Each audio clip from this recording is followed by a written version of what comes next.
दी छोड़ सतगुरु रामपाल जी परमेश्वर जी की जय हो।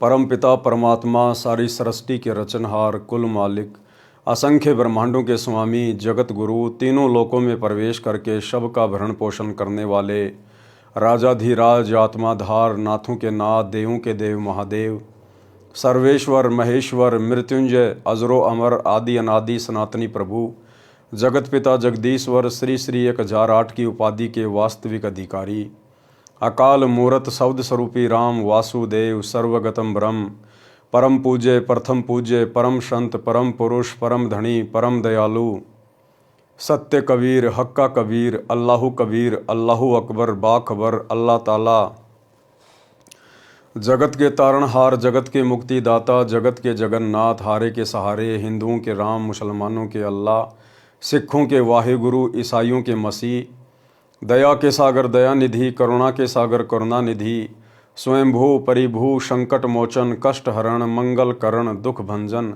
अविगत कबीर निर्विकार निर्विषम परमात्मा अलय अलेख सतगुरु आदि अनादि सतगुरु असली मर्यादा पुरुषोत्तम असली राम असली कृष्ण असली घनश्याम असली मुरारी राजाओं के राजा महाराजाओं के महाराजा शहंशाहों के शहंशाह सम्राटों के सम्राट भगवानों के भगवान अल्लाहों के अल्लाह प्रभुओं के प्रभु मसीहाओं के मसीह सच्चे वाहिगुरु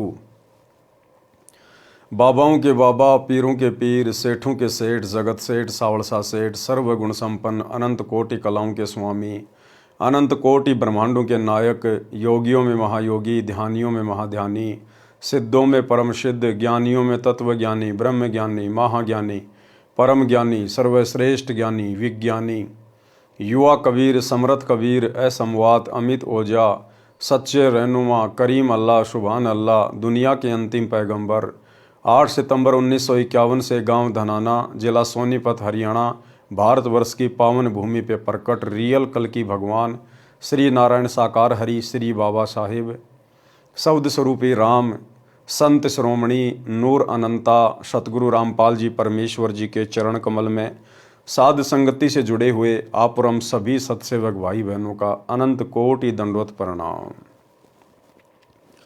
सत्साई भाई और बहनों, दया पूज्य गुरुदेव भगवान की सतगुरु रामपाल जी परमेश्वर जी की जिनके शुभ आशीर्वाद से विशेष आशीर्वाद से आप और हम सभी साध संगति से जुड़े हुए सत्सेवक भाई बहन अपनी आत्मा के कल्याण हेतु गुरुदेव के तत्व ज्ञान को आधार बनाकर दृढ़ता के साथ मोक्ष प्राप्ति के लिए निरंतर भक्ति मार्ग पर आगे बढ़ रहे हैं।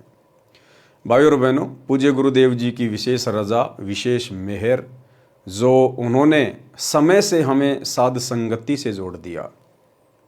आज हम भाई बहन अपने गुरु में परमात्मा देख रहे हैं।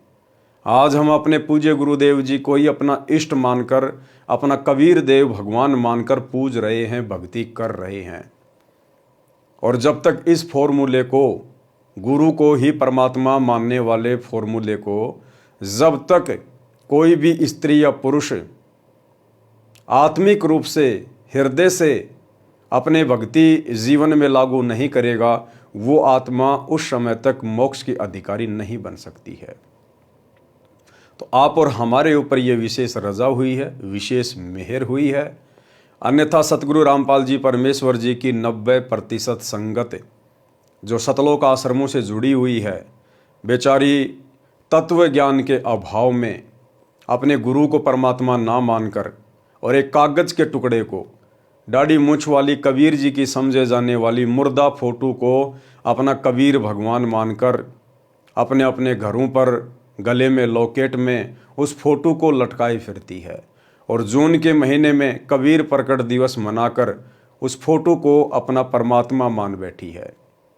तो भाई और बहनों, परमात्मा प्राप्ति के बाद भी आत्मा उसे पहचान नहीं पा रही है। इसी को कहते माड़े संस्कार, कमजोर संस्कार का प्राणी। और आप और हमारे ऊपर दया हुई, गुरुदेव भगवान ने हमें सद्बुद्धि बख्शी और अपनी पहचान करवाई है। तो भाई और बहनों, ये आप और हमारा एक विशेष परम सौभाग्य है और इसके लिए हम गुरुदेव भगवान का जितना धन्यवाद करें उतना ही कम है। तो भाई और बहनों, पूज्य गुरुदेव जी के कर कमल से लिखित पवित्र पुस्तक मुक्ति बोध के ऊपर वीडियो बनाने की श्रृंखला जारी है। इस श्रृंखला में आज हमारा ये 27वें नंबर का वीडियो है। प्रत्येक वीडियो में पूज्य गुरुदेव जी के आशीर्वाद से आप और हमें भक्ति मार्ग से संबंधित बहुत कुछ नया जानने और सीखने को मिलता है, जिससे कि हमारा विश्वास भक्ति मार्ग पर दृढ़ होता है। तो आज के वीडियो में काशी में जो भंडारा हुआ था, परमेश्वर ने अपनी 18 लाख आत्माओं को 3 दिन तक भोजन करवाया था, साथ में सूखा सामान भी दिया था, एक सोने की मोहर और एक दोहर प्रत्येक खाने के उपरांत उन आत्माओं को दी जा रही थी। उसी भंडारे में कबीर परमेश्वर जी अपना दूसरा रूप केशव रूप बनाकर सभी को भोजन भंडारा करवा रहे थे। और किस प्रकार से कबीर परमेश्वर सतगुरु रामपाल जी भगवान ने अपने ही दूसरे रूप केशव बंजारे को निमित्त बनाकर, आधार बनाकर केशव रूप में सवाल कर रहे हैं और कबीर रूप में जवाब दे रहे हैं। 24 घंटे ज्ञान गोष्ठी चलती है, आत्माओं को समझाया जाता है। तो केशव जी ने किस प्रकार से सवाल किए, क्या क्या बातचीत हुई, और आप और हम भगत भाई बहनों को बहुत गहरी गहरी शिक्षा मिलेगी, क्योंकि परमात्मा ने अपने कर कमल से लिखित इन पुस्तकों में ऐसी ऐसी बातें लिखकर छोड़ रखी हैं, जो बातें गुरुदेव ने आप और हमारी छोटी बुद्धि को देखते हुए सत्संगों में अभी तक सार्वजनिक नहीं की हैं। तो क्या कुछ केशव जी ने सवाल किए और परमात्मा जी ने क्या जवाब दिए। पवित्र पुस्तक मुक्तिबोध पेज नंबर 329, कबीर जी तथा केशव जी की ज्ञान चर्चा। पारक के अंक की वाणी नंबर 851 886 का सरलार्थ। केशव ने कबीर परमेश्वर से कहा कि हे कबीर, आप इस मलिन देश में किस लिए आए हो। केशव जी ने क्या कहा कबीर परमात्मा से कि आप इस मलिन देश में, इस गंदे देश में, इस नरक में, इस मृत लोक में जो सबसे गंदा है, सबसे घटिया है, आप यहां पर किस लिए आए, आप यहां पर क्यों आए। यानी सतलोक की तुलना में केशव जी ने इस पृथ्वी लोक को सबसे घटिया लोक बताया है। आप तो सतलोक के सुख सागर के मालिक हो, वहां तो सर्व सुख है, यहां कष्ट के अतिरिक्त कुछ नहीं है। इस पृथ्वी लोक पर, इसी किस ब्रह्मांड में कष्ट के अलावा, दुख के अलावा, परेशानियों के अलावा कुछ भी नहीं है। भाई और बहनों, जिन्हें हम यहाँ के सुख मानते हैं, दरअसल ये भी दुख हैं। लेकिन हम लोग आदी हो चुके हैं और हमारे पास में कोई ऑप्शन नहीं था इसके अलावा, इसलिए हमने इन्हीं सुखों को फाइनल सुख मान लिया। किसी का बेटा नौकरी लग गया, कोई स्वयं नौकरी लग गया, किसी के पास में ज़मीन अच्छी है, किसी के पास में सोना चांदी है, किसी के पास में संपत्ति है, तो वो सोचता है कि मैं धनी आदमी हूँ, मैं सुखी आदमी हूँ।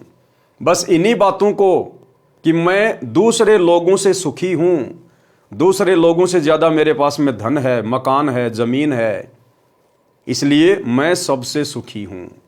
परमात्मा कहते हैं झूठे सुखो सुख है ये मान रहा मनमोद, सकल चबीना काल का कुछ मुख में कुछ गोद। और गुरुदेव भगवान कहते हैं कि आपने केवल सुख का नाम सुना है। सुख की यहां पर छींट भी नहीं है, केवल नाम है सुख। जिस प्रकार मीठा मीठा कहने से मुंह मीठा नहीं होता, लेकिन कोई पागल, कोई अनजान मान ले कि मीठा मीठा कहने से मुझे आनंद आ रहा है, मेरा मुंह मीठा हो रहा है, तो वो केवल बातें बना रहा है। उसको अभी वास्तव में मिठाई के विषय में पता ही नहीं है, केवल शब्द सुना है। तो भाई और बहनों, सतलोक की तुलना में केवल यहाँ पर सुख एक शब्द है, लेकिन सुख का यहाँ पर आभास भी किसी को नहीं है। यहाँ के स्वर्ग, महास्वर्ग और जो नकली 4 लोक इस काल ने बना रखे हैं, परमात्मा कहते हैं यहाँ पर जाकर जो तुम अपने आप को सुखी मानते हो, जिनको तुम सुख कहते हो, केवल ये नाम है, वास्तव में सुख नहीं है। यहाँ कष्ट के अतिरिक्त कुछ नहीं है। ये तो जीव लोक है, ब्रह्मा विष्णु तथा शिव तक सब जीव हैं, जन्म मृत्यु के चक्कर में हैं। आपने वह सतलोक यानी अमान सुख चैन वाला यानी परम शांति वाला लोक क्यों छोड़ दिया। इस काल लोक के व्यक्ति झूठ कपट की बातें करते हैं, पाप तथा पुण्य के भोग में जन्म मृत्यु के चक्कर में पड़े हैं, महान कष्ट उठा रहे हैं। हे कबीर जी, आप कैसे रह रहे हो? छोड़ क्यों नहीं देते? जहाँ से आप आए हो वहाँ तो जगह जगह बाग हैं, गंगा जल जैसे जल के सरोवर हैं, स्थान स्थान पर फंवारे चल रहे हैं, सदा बसंत जैसा मौसम रहता है। इस लोक को देखकर मेरा चित्त भंग हो रहा है, यानी मेरा मन विचलित हो रहा है। केशव जी क्या कह रहे हैं कि हे परमेश्वर, इस गंदे लोक की व्यवस्था को देखकर, यहाँ के प्राणियों को देखकर, इनके शरीरों को देखकर मेरा चित्त भंग हो रहा है, मेरा मन विचलित हो रहा है। भाइयों और बहनों, केशव जी के द्वारा जिस प्रकार की बातें यहाँ के विषय में कही जा रही है, बताई जा रही है, आगे चलकर इसका एक निष्कर्ष निकलेगा, आगे चलकर हमें एक शिक्षा मिलेगी और हमारा विश्वास पूज्य गुरुदेव भगवान में और अधिक दृढ़ होगा। मैं आश्चर्य कर रहा हूं कि ये कैसे लोग हैं। वहां तो सब निवासी मानवों के सिर पर कलंगी शोभा करती है सतलोक में, वहां सुंदर देवांगनाएं यानी देवों की स्त्रियां हैं। यहां तो कोई भी व्यवस्था अच्छी नहीं है, न अच्छे घोड़े हैं, न सफेद हाथी हैं। धन्य है हे कबीर जी, आप पर मैं कुर्बान जाऊं। आपकी ऐसी सामान्य जिंदगी, आपकी ऐसी सामान्य जिंदगी, ये वही कबीर परमात्मा है भाई और बहनों, जो आज ऐसी सामान्य जिंदगी जी रहे हैं। आज परमात्मा जिस कदर अपने मिशन को गति देने के लिए हिसार की छोटी जेल में जाके चुपचाप बैठ गए हैं पिछले 10 वर्षों से, ये काल भी इस परमेश्वर की इस प्रकार की लीलाओं को समझ नहीं पाता और ये भी धोखे में रहता है कि ये वो संत नहीं हो सकता, ये कोई सतलोक से आया हुआ कोई विशेष परमात्मा का भेजा हुआ कोई दूत नहीं हो सकता, ये परमात्मा तो किसी हाल में हो ही नहीं सकता। अगर उसके साथ में इस प्रकार की बदतमीजी कर दी जाए तो भाई वो तो फोड़ के रख दे सब कुछ। लेकिन ये परमात्मा किस प्रकार से अपने आप को छुपा कर लीला कर रहे हैं, काल भी धोखा खा जाता है। आप पर मैं कुर्बान जाऊं आपकी ऐसी सामान्य जिंदगी देखकर। केशव ने कहा कि इस गंदे लोक को छोड़ दे। क्या कह रहे हैं केशव बार बार? कबीर जी, आप इस गंदे लोक को छोड़ दें। ये केशव की इस प्रकार की बातें इस पृथ्वी लोक के विषय में आप और हमें आगे गहरी शिक्षा देंगी। तो क्या कह रहे हैं केशव जी? केशव ने कहा कि इस गंदे लोक को छोड़ दे, चल अपने देश सतलोक में। ऊपर सतलोक में हीरों व लालों के पहाड़ हैं और यहां तो पत्थर के पहाड़ है, पत्थर के पहाड़। ये धरती तो मिट्टी की है, इसके ऊपर कदम रखते ही पाप लगता है। पृथ्वी ऊपर पग जो धारे, करोड़ जीव एक दिन में मारे। परमात्मा कहते हैं इस काल ने हमारे को इस कदर यहां पर उलझा रखा है। एक व्यक्ति जब अपने घर से बाहर कदम रखता है प्रतिदिन और जब शाम को वापस आता है तो कहते हैं रोजाना 1 करोड़ जीवों की हत्या करता है। 1 करोड़ जीवों की, मक्खी, मच्छर, कीट, पतंग, सूक्ष्म जीव, पैरों के नीचे 1 करोड़ जीव प्रतिदिन मारते हैं हम। 1 करोड़। यहां पर पांव भी ना रखना। इन सब का मुर्द फरोसी पिंड यानी नासवान शरीर है। ये तो जन्मते और मरते हैं। सतलोक में अमर शरीर है। सतलोक में जीवात्माओं को जो शरीर प्राप्त है वो नूरी शरीर है, एक तत्व से बना हुआ है। वो मुर्द फरोसी शरीर नहीं है, वो मरता नहीं है, नष्ट नहीं होता है, अविनाशी शरीर है। सतलोक में अमर शरीर है। यहाँ के स्त्री पुरुष आपस में गांडी बडूका खेल ही यानी मिलन करते हैं। अब देखो भाई और बहनों, ये हैं वो बातें, विशेष बातें जो गुरुदेव ने कभी भी अपने सत्संगों में विशेष जोर देकर नहीं कही। यदि ये परमात्मा उस समय अपने सत्संगों में ये गहरी गहरी बातें कहने लग जाते तो शायद आज आप और हम भाई बहन भक्ति पर ही ना टिक पाते। लेकिन गुरुदेव को पता था कि एक समय आएगा। वर्तमान में तो मैं इनकी नींव भर रहा हूं, इनको भक्ति मार्ग की ABCD सुना रहा हूं। 2, 4, 5, 10 साल के बाद में जब इन आत्माओं की बुद्धि विकसित होगी, उसके बाद मेरे द्वारा लिखित इन पुस्तकों में जो संकेत हैं, ये आत्माएं उनको समझने लग जाएंगी, उनको पकड़ने लग जाएंगी। और ये दास पिछले काफ़ी समय से आप सभी भगत भाई बहनों को गुरुदेव भगवान की प्रेरणा से यही संदेशा दे रहा है कि भाई हमने परमेश्वर की अमर वाणियों को समझना चाहिए। गुरुदेव कहते हैं भक्ति मार्ग पर पति पत्नी मिलन, पति पत्नी व्यवहार, ये भोग विलास, विषय वासना, ये सबसे ज्यादा हानिकारक है। हमें परमात्मा अभी तक विशेष जोर देकर इनको त्यागने के लिए इसलिए नहीं कह रहे क्योंकि अभी हमारी बुद्धि इस ज्ञान को समझने में इतनी तैयार नहीं हुई है। लेकिन भाई और बहनों, अब तो वो समय आ गया है। अब हमने गुरुदेव के ज्ञान को भी समझना पड़ेगा और अपनी आत्मा के कल्याण के लिए विषय विकारों से दूर भी हटना पड़ेगा। तो दास काफी समय से गुरुदेव की प्रेरणा से आप लोगों को यही संदेशा देता आ रहा है कि भाई जब तक आप भोग विलास से दूर नहीं हटेंगे, जब तक आप पति पत्नी मिलन वाली इस गंदी क्रिया से दूर नहीं हटेंगे, तब तक आप सार नाम के योग्य नहीं बन सकते, आप सार नाम के अधिकारी नहीं बन सकते।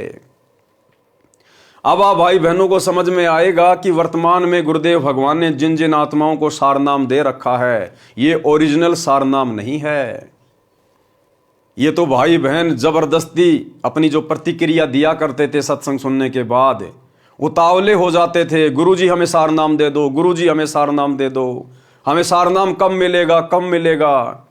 तो परमात्मा ने देखा कि ज्ञान को तो ये समझ नहीं रहे और सार नाम लेने की जल्दबाजी कर रहे हैं, क्योंकि परमात्मा ने सार नाम की महत्वता को बार बार सत्संगों में बताया।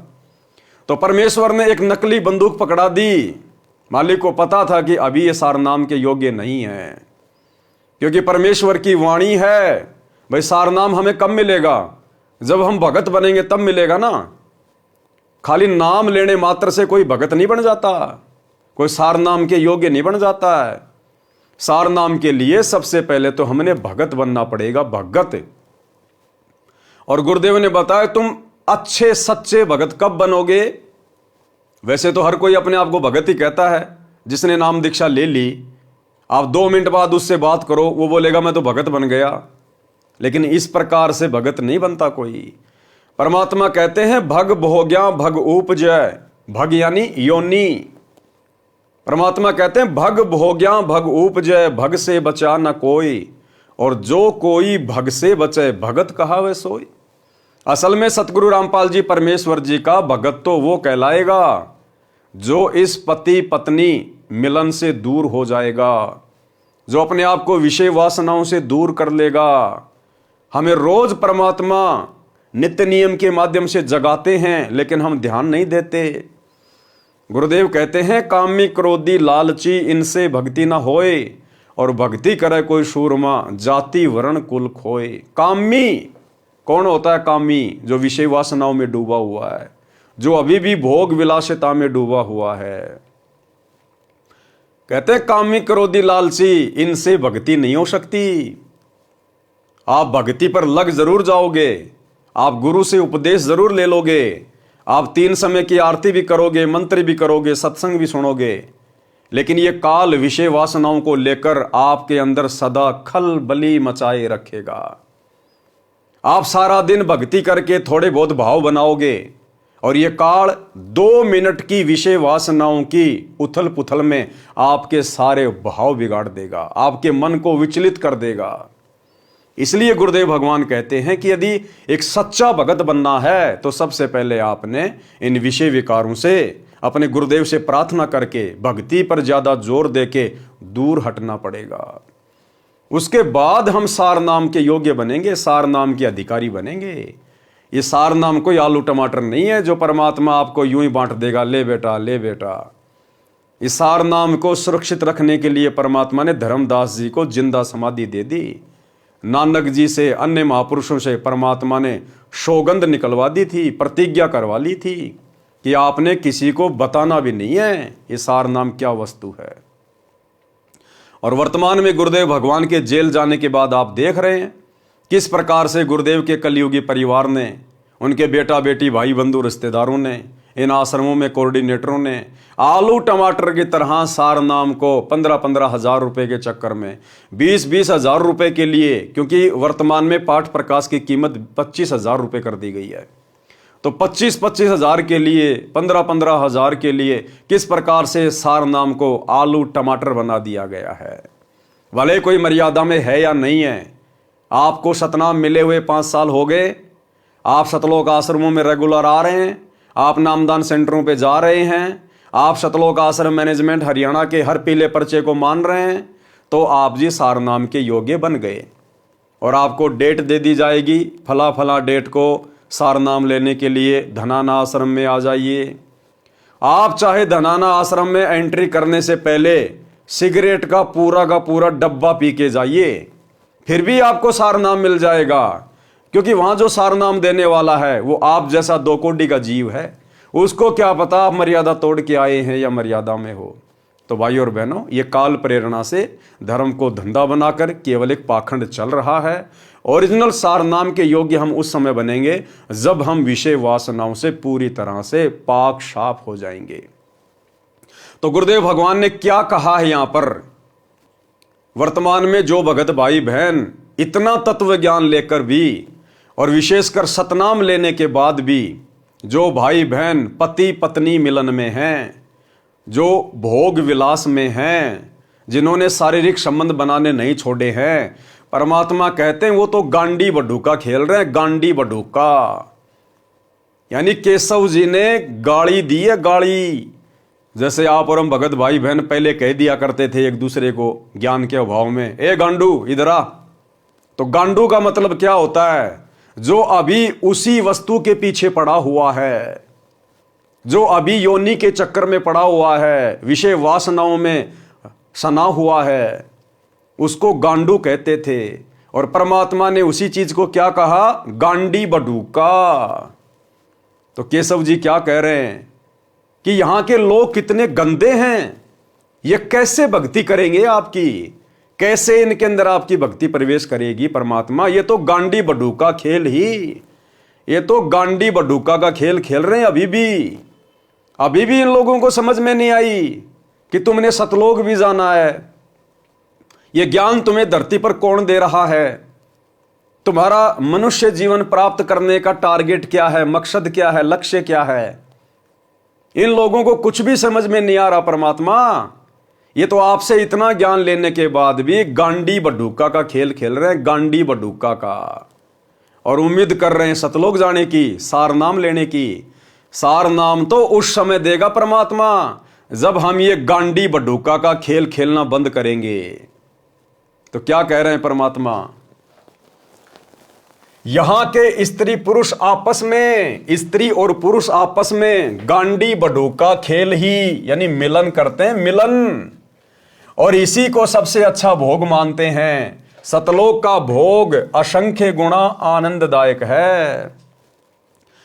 दास ने परमात्मा के मुख कमल से एक सत्संग में सुना था कि पुण्यात्माओं, यहां तुम जो सुख स्त्री पुरुष मिलन में ढूंढते हो, शारीरिक संबंध बनाने में जिस सुख को तुम सुख मानते हो ना, इससे असंख्य गुणा सुख सतलोक में है। असंख्य गुणा सुख यानी वहां पर हम इस प्रकार से गांडी बडूका का खेल नहीं खेलते। सतलोक में स्त्री पुरुष वहां पर शारीरिक मिलन नहीं करते, लेकिन वहां पर आपस में जो प्यार प्रेम है पति और पत्नी का, दृष्टि मात्र से यहां जो हम आनंद महसूस करते हैं झूठा एक बार के शारीरिक मिलन में, परमात्मा कहते हैं वहां पर ऐसा आनंद, ऐसा सुख यहां के गांडी बडूका वाले खेल से करोड़ों गुना अधिक है, करोड़ों गुना अधिक है। और यहां का झूठा सुख तो तुम 1 मिनट ले लोगे, 2 मिनट ले लोगे, और वहां तो अनवरत अखंड सुख है, अखंड। लेकिन भाई और बहनों, वहां का वो अखंड सुख मिलेगा कैसे, जब तक हम यहां के गांडी बडूका वाले खेल से दूर नहीं हटेंगे, इस गंदी विषय वासना वाली इस क्रिया से दूर नहीं हटेंगे। और अब ठीक का समय आ गया है, इसलिए परमात्मा बार बार कबीर सागर के सरलार्थ में और मुक्ति बोध पुस्तक में इस क्रिया से दूर हटने के लिए आप और हमें प्रेरित कर रहे हैं। यानी परमात्मा खुल के नहीं कहना चाहते, लेकिन इस पुस्तक में परमात्मा ने हर प्रकार से लिख दिया है और खुलकर कहने के लिए, समझाने के लिए इस पवन दास नाम के 2 कौड़ी के कुत्ते को खड़ा कर दिया है कि भाई अगर मैं डायरेक्टली कहूंगा तो ये आत्माएं नाराज हो जाएंगी कि लो भाई, अब तो गुरुजी ने स्त्री पुरुष मिलन के लिए भी मना कर दिया है। क्या बच्चों की शादियां नहीं करें? क्या बच्चों की रमेणियां नहीं करें? अरे उन बच्चों की रमेणी करो, उन बच्चों की शादी करो जिनको यहीं पर आजीवन जन्म जन्म ये गांडी बड्ढूका का खेल खेलना है। आप सोच भी कैसे सकते हैं अगर आपको ये ज्ञान समझ में आ गया तो? क्या आप अपने बच्चों को गांडी बड्ढूका वाले खेल में डालना चाहते हैं क्या? यहीं पे गधे कुत्ते बनता हुआ देखना चाहते हैं क्या? जब गुरुदेव ने कह दिया कि कोटि जन्म तू राजा की न्या मिटी न मन की आशा और भिक्षुक होकर दर दर घूम लिया मिला न निर्गुण राशा, कि करोड़ों जन्म तू राजा के प्राप्त कर चुका है। अब राजा को तो हम यहां बहुत ज्यादा सुखी मानते हैं ना, हर प्रकार से वैभवशाली मानते हैं कि राजा से बढ़कर सुख तो किसी को हो ही नहीं सकते। तो करोड़ों बार आप और हम सभी आत्माएं, चाहे कोई 84 में है चाहे कोई स्त्री पुरुष है, करोड़ों बार हम राजा और रानियां बन चुके हैं और वो सुख जिनको हम सुख मानते हैं वो भोग चुके हैं। क्या आज हमें याद है वो सुख? नहीं याद है ना। तो फिर ये गांडी बड्ढूका वाला खेल खेलते खेलते तुम कितने दिन सुख भोग लोगे? क्या याद रख लोगे तुम उसको? और ये सुख हमें दे क्या देगा फिर अंत में, सिवाय गधा कुत्ता बनाने के छोड़ने के अलावा? दूसरी बात परमात्मा ने हमें और समझाई कि कोटि शीश तूने दे दिए यमराजा की फेंट, कि भाई आप लोगों ने अपने करोड़ों सिर इस काल को दे दिए। ये तुम्हें झटके से मारता है, ये तुम्हें मुर्गा बना देगा, बकरा बना देगा, भैंस बना देगा, खरगोश बना देगा और फिर तुम्हें कसाई से कटवाएगा तुम्हारे सिर। ये इस प्रकार से तुम्हारे शीश लेता है झटके से, दर्दनाक तरीके से, तड़पा तड़पा कर, और तुमने करोड़ों सिर दे दिए इसको, करोड़ों सिर। और कहते एक शीश दे के देख ले सतगुरु अपने की भेंट। गुरुदेव कह रहे हैं काल को तो तूने करोड़ों शीश दे दिए और इसने तेरी दुर्गति की है, लेकिन एक शीश तू मुझे देखकर देख। और परमात्मा कहते हैं तुम्हारा सिर मैं इसकी तरह से नहीं लूंगा, मैं तुम्हारा सिर कटवाना नहीं चाहता। सिर देने का मतलब है अपने गुरुदेव के चरणों में अपना सब कुछ समर्पित कर देना, अपना तन मन धन अपने गुरुदेव को समर्पित कर देना। गुरुदेव ने हमें जो शिक्षा दी है, जो मर्यादा दी है, जो आज्ञा दी है, उसके अनुसार अपने मन को चलाना, यह है अपने गुरु को शीश देना। यानी जैसा गुरु कहे वैसा हम करें, यह होता गुरु को शीश देना। तो गुरुदेव कहते हैं तूने करोड़ों सिर दे दिए इस काल को, मिला तुझे कुछ नहीं, और अब भी तू काल को ही सिर देने जा रहा था। ये तो मैंने तेरे को पकड़ लिया और तू आधे से ज्यादा जीवन तो जी चुका है। तेरी 15, 20, 25, 30 साल की उम्र बाकी है। अब ये 15, 25, 30 साल का जीवन तो मेरे चरणों में समर्पित कर दे। ये गांडी बड्ढूका वाला खेल खेलना छोड़ दे। मैं तुझे सदा सदा के लिए फिर वो अमर सुख दूंगा। केवल नाम नाम है, वास्तविक वस्तु यहां नहीं है जो तुम्हें सुख दे सके। वो कैसे नहीं है भाई और बहनों, देखो हमने समझना पड़ेगा झूठा सुख कैसे है। अब ये गांडी बड्ढूका का खेल खेलते हैं, स्त्री पुरुष शारीरिक मिलन करते हैं, जब तक वे एक दूसरे से लिपटे रहते हैं, चिपके रहते हैं, तब तक तो उनको लगता है पता नहीं हम क्या अमृतत्व प्राप्त कर रहे हैं। और जैसे ही वो शारीरिक संबंध बनाने से निफराम होते हैं, उनकी आपस में इच्छा भी नहीं करती छूने की, एक दूसरे को हाथ लगाने की। जैसे ही हमारे शरीर से रज और बीरज का स्राव होता है, उसके बाद में स्त्री और पुरुष की आपस में एक दूसरे को छूने की इच्छा भी नहीं बनती है। अब पहले तो हमें वो सुख दे रहा था, और जैसे ही हम शारीरिक क्रिया से संपन्न हुए, उसके बाद में एकदम से हम एक दूसरे को देखना भी नहीं पसंद करते, छूना भी हम नहीं पसंद करते। बस इतना ही सुख था वो। तो परमात्मा कहते हैं झूठे सुख को सुख है ये मान रहा मनमोद, और शकल चबी ना काल का कुछ मुख में कुछ गोद। और उस शारीरिक मिलन ने हमें दिया क्या? झूठा सुख दे दिया, और बदले में हम कितने दोषी बन गए परमात्मा के। गुरुदेव ने ज्ञान गंगा पुस्तक में लिखा है कि अनावश्यक रूप से भोग विलास करना एक बच्चे की हत्या करने के बराबर है, एक बच्चे की हत्या करने के बराबर।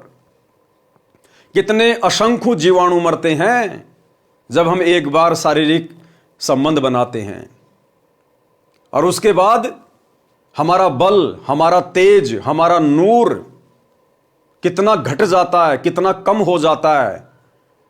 शारीरिक संबंध बनाने से हमारी उम्र भी घटती है, हमारी आयु घटती है, और शरीर छोड़ने के बाद हम ब्रह्मा जी के इतने ऋणी हो जाते हैं, उसका हम फिर कर्जा नहीं उतार पाते। फिर कई युगों तक हम लोग नरक भोगते हैं, वो गांडी बडूका खेल खेलने के कारण।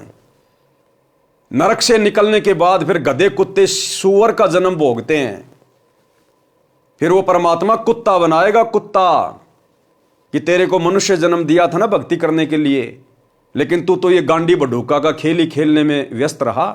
ले भाई, अब कुत्ता बने, अब तेरे को भक्ति नहीं करनी है।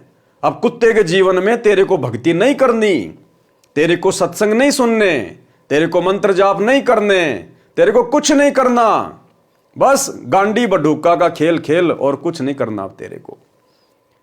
तो वो 2 मिनट का सुख और दुख पहाड़ के जैसा। गुरुदेव कहते हैं रिंचक सा सुख और दुख सुमेर समाना, कि वो 2 मिनट का सेज का सुख और तूने पहाड़ जैसी आफत मोल ले ली, पहाड़ जैसी आफत। तो भाई और बहनों, कहने का मतलब है परमात्मा हमें यह समझाना चाहते हैं कि पुण्यात्माओं, तुम्हारे को ये गंदी क्रियाएं करते करते असंख्य युग बीत गए, असंख्य करोड़ पद्म युग। जब से हम सतलोक से अपने पिता से बिछुड़ कर आए हैं, और हम जिस भी लोक में गए हैं, काल ने हमें इन्हीं क्रियाओं से बांध के रखा है। क्योंकि काल को पता है कि जिस कुक्रम के चलते मुझे सतलोक से निकाला गया, अरे दुर्गा के साथ में जबरन बलात्कार करने का तो प्रयास किया था सतलोक में, तो काल को पता है कि परमात्मा इस गांडी बडूका वाली क्रिया से बहुत नाराज होते हैं। तो काल तो हमें सबसे ज्यादा वही कर्म करवाएगा ना जबरदस्ती, जिससे कि हम परमात्मा के दोषी बने और काल के ऋणी बने, कर्जदार बने। तो आज गुरुदेव भगवान हमें हर प्रकार से समझा रहे हैं कि भैया, अगर तुम मेरी शिक्षाओं में चलोगे, मेरी आज्ञा में चलोगे, विषय वासनाओं से दूर हट के भक्ति करोगे, तो ये भक्ति भी तुम्हारे अंदर धीरे धीरे प्रवेश होगी। अन्यथा तुमने तो उस मटके में छेद कर लिया। जैसे किसी मटके में नीचे छेद हो रखा है और ऊपर से हम पानी डाल रहे हैं कि मैं अपने परिवार के लिए और मेरे लिए इस मटके में पानी भर रहा हूं, गर्मी में पानी पीऊंगा, ठंडा पानी रहेगा, और नीचे उसमें छेद भी कर रखा है। वो पानी ज्यादा देर नहीं रुकेगा, 10-15 मिनट में खाली हो जाएगा, चाहे कितना ही भरते रहो। तो इसी प्रकार हम भक्ति भी कर रहे हैं कि मैं सतलोक जाऊंगा, वहां के सारे सुख प्राप्त करूंगा, और यहां भी मैं सुखी रहूंगा। और फिर आप जी ये गांडी बडूका वाली ये क्रिया भी कर रहे हैं। एक तरफ तो आप ओम नाम का जाप करके ब्रह्मा और शांवत्री जी का ऋण उतार रहे हैं, और दूसरी तरफ आप ये गांडी बडूका वाला खेल खेलते हुए उसी ब्रह्मा शांवत्री का ऋण भी चढ़ा रहे हैं। तो भैया, जो आदमी साथ में कर्जा ले रहा है और नौकरी कर करके कर्जा उतार भी रहा है, उस आदमी का कभी जिंदगी में कर्जा नहीं उतरेगा। अगर कर्जा उतारना है तो सबसे पहले आपने उधार लेना बंद करना पड़ेगा, और धीरे धीरे कमाई करके अगले को देना पड़ेगा, तब जाके आप कर्ज मुक्त होगे। तो भाई और बहनों, परमात्मा हमें हर प्रकार से भक्ति मार्ग पर सफलता प्राप्त करवाने के लिए समझाना चाहते हैं कि यदि आप मेरी आज्ञा में चलोगे, मेरी मर्जी में चलोगे, और विषय वासनाओं से हटकर जब आप इस भक्ति पर लगोगे दृढ़ होकर, तब आपकी सुरती सतलोक की तरफ लगेगी। अन्यथा खाली सत्संग तुम सुनते रहो, शब्द सुनते रहो हैं, और सुरती तुम्हारी कभी 7 जन्म में भी लगनी नहीं है परमात्मा में। तो केशव जी यहां पर यही बात कह रहे हैं कि परमात्मा सतलोक में तो अमर शरीर है, अविनाशी शरीर है, और यहां के स्त्री पुरुष ये तो गांडी बडू का खेल ही, आपस में मिलन करते हैं, मिलन। ये बात क्यों लिखी गई? क्योंकि ये परमात्मा को अच्छी नहीं लगती, परमात्मा को स्वीकार्य नहीं है। अरे केशव रूप में कौन था? खुद कबीर परमात्मा ही है ना, सतगुरु रामपाल जी भगवान, खुद केशव कबीर भगवान ही है ना। तो भगवान ही तो कह रहे हैं, केशव कह रहे हैं, समझिए कबीर परमात्मा कह रहे हैं। तो परमात्मा तो इस क्रिया से बहुत नाराज हैं, इस क्रिया को तो परमात्मा गलत बता रहे हैं। तो हमारे भगवान जिस क्रिया के करने से खुश नहीं है, उस क्रिया को खुशी खुशी करके आप और हम कैसे अपने भगवान को खुश कर सकते हैं? 7 जन्म में नहीं कर सकते। तो भाई और बहनों, समझदार को तो संकेत ये काफी है कि आपने यदि इसी जन्म में सतलोक प्राप्त करना है, पूर्ण मोक्ष प्राप्त करना है और सतलोक के योग्य बनना है, सारनाम के योग्य बनना है, तो आपने किन किन क्रियाओं से अपने आप को दूर करना पड़ेगा। यहां के स्त्री पुरुष आपस में गांडी बडूक का खेल ही, यानी मिलन करते हैं, सेक्स करते हैं, और इसी को सबसे अच्छा भोग मानते हैं। सतलोक का भोग असंख्य गुणा आनंददायक है। सब मानव यानी स्त्री पुरुष के शरीर में नरक भरा है, नसों में रुधिर भरा यानी खून भरा हुआ है, थूक भरा है, विष्टा यानी टट्टी भरा हुआ है। ये दिन रात इसी नरक में भरे शरीर में मस्त रहते हैं। फिर कुत्ते गधे बनते हैं, यमदूत इनके ऊपर घात मारने के लिए छुपकर दांव लगाए रहता है। इस काल लोक की पृथ्वी की 100 योजन यानी 1 योजन 12 किलोमीटर के समान होता है, यानी 1200 किलोमीटर ऊपर तक दुर्गंध जाती है। इस पृथ्वी की बदबू, कितने लोग लैट्रिन करते हैं, पेशाब करते हैं, फैक्ट्रियों का धुआं है, गंदा पानी है, केमिकल है। परमात्मा कहते हैं 1200 किलोमीटर तक तो इस पृथ्वी से ऊपर इसकी बदबू जाती है, बदबू। और ये जीव स्त्री पुरुष इस पृथ्वी पे रह रहे हैं, जड़ में रह रहे हैं। ये रह कैसे रहे परमात्मा? केशव जी सोच सोच कर चिंतित हो रहे हैं कि परमात्मा ये इंसान यहां पर रह कैसे रहे हैं। हे कबीर जी, ये सब अहंकारी जीव हैं, इनको कैसा ज्ञान और ध्यान बताया जा सकता है? ये कैसे भक्ति करेंगे? केशव जी क्या कह रहे हैं? ये कैसे भक्ति करेंगे? एक गहरी शिक्षा मिलेगी भाई और बहनों। दास आपको पहले से कहता आ रहा है, केशव जी की इन तमाम बातों को ध्यान रखना जो इस पृथ्वी लोक के विषय में कह रहे हैं, आप और हमारे विषय में कह रहे हैं। ये कैसे भक्ति करेंगे? हे कबीर जी, आप इनमें कहां फंसे बैठे हो? क्या कह रहे हैं केशव जी? आप इनमें कहां फंसे बैठे हो? और वो शिक्षा ये है भाई और बहनों,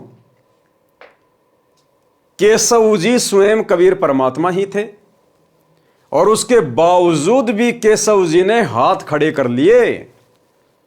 यहां की गंदी व्यवस्था को देखकर, यहां के गंदे स्त्री और पुरुषों को देखकर, इस गंदे शरीर को देखकर, हमारे हार व्यवहार को देखकर केशव ने भी हाथ खड़े कर लिए कि हे परमात्मा, आप यहां से निकल क्यों नहीं चलते? आप इस गंदे लोक में क्यों पड़े हो? आप इनसे कैसे भक्ति करवाओगे? ये कैसे भक्ति कर पाएंगे? आप सोचिए भाई और बहनों, जो भाई बहन अपनी अज्ञानता के चलते ये मानते हैं कि हमारे गुरुजी सतगुरु रामपाल जी तो कबीर जी के अवतार हैं, कबीर जी के द्वारा भेजी गई आत्मा हैं, कबीर जी के द्वारा सतलोक से भेजे गए उनके दास हैं, कोई संदेश वाहक हैं। तो भाई कबीर के द्वारा भेजा गया सतलोक से कोई प्राणी, कोई जीव, कोई आत्मा, कोई दास, कोई संदेश वाहक इस पृथ्वी लोक पर आकर पृथ्वी लोक के निवासियों को भक्ति नहीं करवा सकता। अरे केशव जी तो सतलोक से आए थे ना, केशव भी तो सतलोक से आए थे ना। और केशव कोई आत्मा नहीं थी, परमात्मा की टू कॉपी थी। परमात्मा कबीर जी की टू कॉपी थी, यानी कबीर परमेश्वर का दूसरा रूप था। और कबीर परमात्मा के दूसरे रूप ने भी, जो सतलोक की अन्य आत्माओं से सर्वश्रेष्ठ है, उस कबीर परमात्मा के दूसरे रूप ने, केशव ने भी हाथ खड़े कर लिए और कबीर जी को कह रहे हैं आप इनसे कैसे भक्ति करवाओगे? तो भला सतलोक से परमात्मा के द्वारा भेजी गई कोई आत्मा इस पृथ्वी पर आप और हमें कैसे भक्ति युक्त कर सकती है? कैसे वो इतना संघर्ष कर सकता है? कैसे वो भक्ति करवा सकता है? इसलिए भाई और बहनों, कबीर परमात्मा खुद ही अवतार धारण करके आते हैं। ये स्वयं ही पृथ्वी पर अवतरित होते हैं सतलोक से, एक मनुष्य के बच्चे के रूप में लीला करते हुए बड़े होते हैं, अपने आप को छुपाते हैं। सतलोक से भेजी गई कोई आत्मा इसी किस ब्रह्मांड से, काल के जाल से जीव आत्माओं को मुक्त करवाकर नहीं लेकर जा सकती। कोई भी आत्मा इतना संघर्ष कर ही नहीं सकती। निस्वार्थ भाव से परमार्थ के लिए यदि कोई संघर्ष कर सकता है तो केवल वो कबीर भगवान है, दूसरा कोई नहीं कर सकता। तो जिस प्रकार से केशव जी ने हाथ खड़े कर दिए और कबीर परमात्मा को भी कह रहे हैं कि आप भी निकलो यहां से, ये तो बहुत गंदा लोक है, आप यहां पर रह कैसे रहे हो। तो सोचिए, यदि कबीर भगवान ने संत रामपाल जी को अपनी आत्मा के रूप में धरती पे भेजा है तो भाई फिर किसी का मोक्ष संभव नहीं है। आत्मा से आत्मा का मोक्ष संभव नहीं हो सकता। वो तो खुद बाप आएगा और वो ही अपनी आत्माओं को छुड़ा कर लेकर जाएगा। लेकिन ये बातें भाई और बहनों, सतगुरु रामपाल जी के भगत होने के बावजूद, इनसे इतना तत्व ज्ञान लेने के बावजूद सतलोक आश्रमों से जुड़े हुए 90% भगत भाई बहनों को समझ में नहीं आ रही है। काल ने पूरी तरह से बुद्धि ऑफ कर रखी है कि मैं इनमें से एक को भी गुरु को परमात्मा नहीं मानने दूंगा। और जब तक आपके अंदर यह दृढ़ विश्वास नहीं होगा कि मेरा गुरु स्वयं परमात्मा है, कबीर है, ये कोई मिडिल मैन नहीं है, ये किसी का भेजा हुआ कोई अवतार नहीं है, ये कोई आत्मा नहीं है, ये स्वयं बाप है, बाप। और इनको अपना बाप मानकर जब हम सारी आध्यात्मिक क्रिया करेंगे तब कहीं जाकर इनके आशीर्वाद से हम इस काल जाल से मुक्त हो पाएंगे। आप लोगों के दृढ़ विश्वास के लिए एक बहन का छोटा सा 5-6 मिनट का वीडियो सुनाता हूं।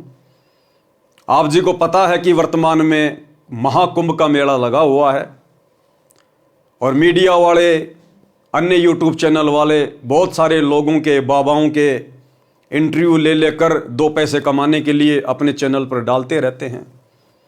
ऐसे ही एक यूट्यूबर ने और महाकुंभ में गई हुई एक लेडीज का वीडियो बनाया, जो लेडीज अपने आप को नूर अनंता कहती है, नूर अनंता।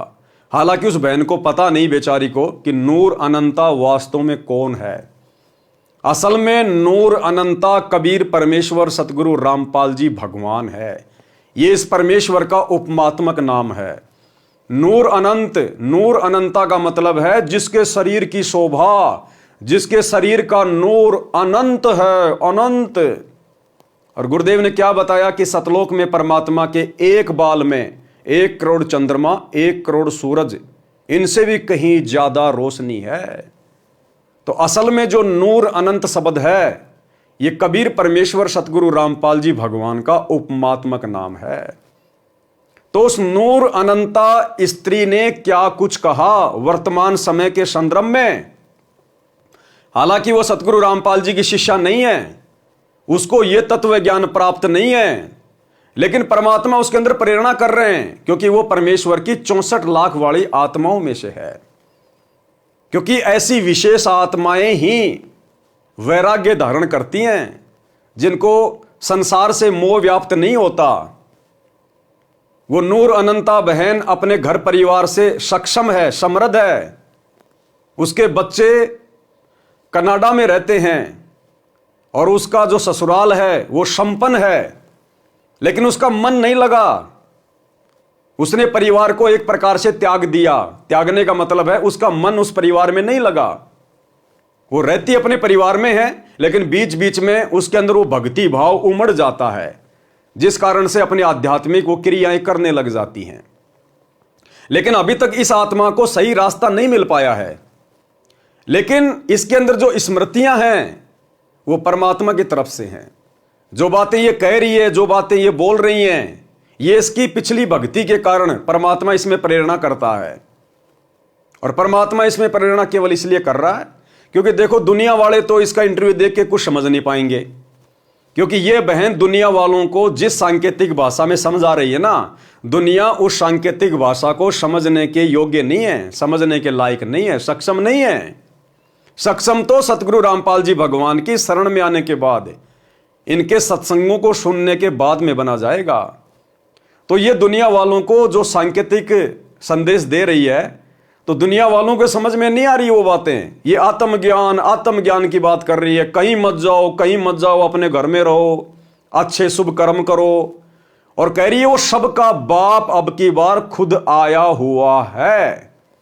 अब इसको क्या पता, और आ गया तो कहां है, इस बहन को क्या पता, लेकिन इससे परमात्मा बुलवा रहा है। ये कह रही है कि अब की बार कोई मिडिलमैन नहीं है। मिडिलमैन मानी कोई एजेंट नहीं आया उस परमात्मा का। अब की बार उस परमात्मा का कोई मिडिलमैन नहीं है, कोई एजेंट नहीं है। सतलोक से कोई दलाल नहीं आया, कोई एजेंट नहीं आया परमात्मा का, कोई संदेशवाहक नहीं आया। कहते अब की बार तो वो बाप खुद ही आया है। और ये बाप भाई सबके सामने रहा। ये है वो बाप जिसे आने वाले समय में पूरी दुनिया जानेगी, पहचानेगी, नतमस्तक होगी। ये है वो कल की भगवान जिसके बारे में सांकेतिक भाषा में वो नूर अनंता बहन बार बार अपने वीडियो में जिक्र करती है। इसलिए दास कहता है, आप और हम भगत भाई बहनों का, विशेषकर साध संगति से जुड़े हुए भाई बहनों का परम सौभाग्य कि आज परमेश्वर ने आप और हमारा इतना ज्ञान योग खोल दिया, आप और हमारी इतनी ज्ञान वाली आंखें खोल दी हैं कि हम किसी के भी संकेत को तुरंत समझ जाते हैं, तुरंत। और मात्र संकेत समझने से बात नहीं बनती। इस प्रकार के वीडियो देखकर संकेत तो शतलोक आश्रमों से जुड़े हुए भाई बहन भी समझ रहे हैं, लेकिन जब तक आप अपने गुरु को परमात्मा नहीं मानोगे, बापों का बाप नहीं मानोगे, तब तक आप इन वीडियो को सुनकर देख भी कुछ प्राप्त नहीं कर सकते। तो आप और हम गुरुदेव के आशीर्वाद से संकेतों को भी समझ रहे हैं, और हम असल में गुरु को परमात्मा मानकर आध्यात्मिक क्रियाएं भी कर रहे हैं। और जब तक हम इस प्रकार से भक्ति मार्ग पर नहीं चलेंगे, हम कुछ भी हासिल नहीं कर सकते हैं। तो क्या कुछ कह रही है ये नूर अनंता बहन परमात्मा के आशीर्वाद से। दास बीच बीच में विश्लेषण करता रहेगा, ध्यान से सुनिए। नमस्कार, आप देख रहे हैं पीजी न्यूज। मैं प्रवीण आप सभी का बहुत बहुत स्वागत करता हूं।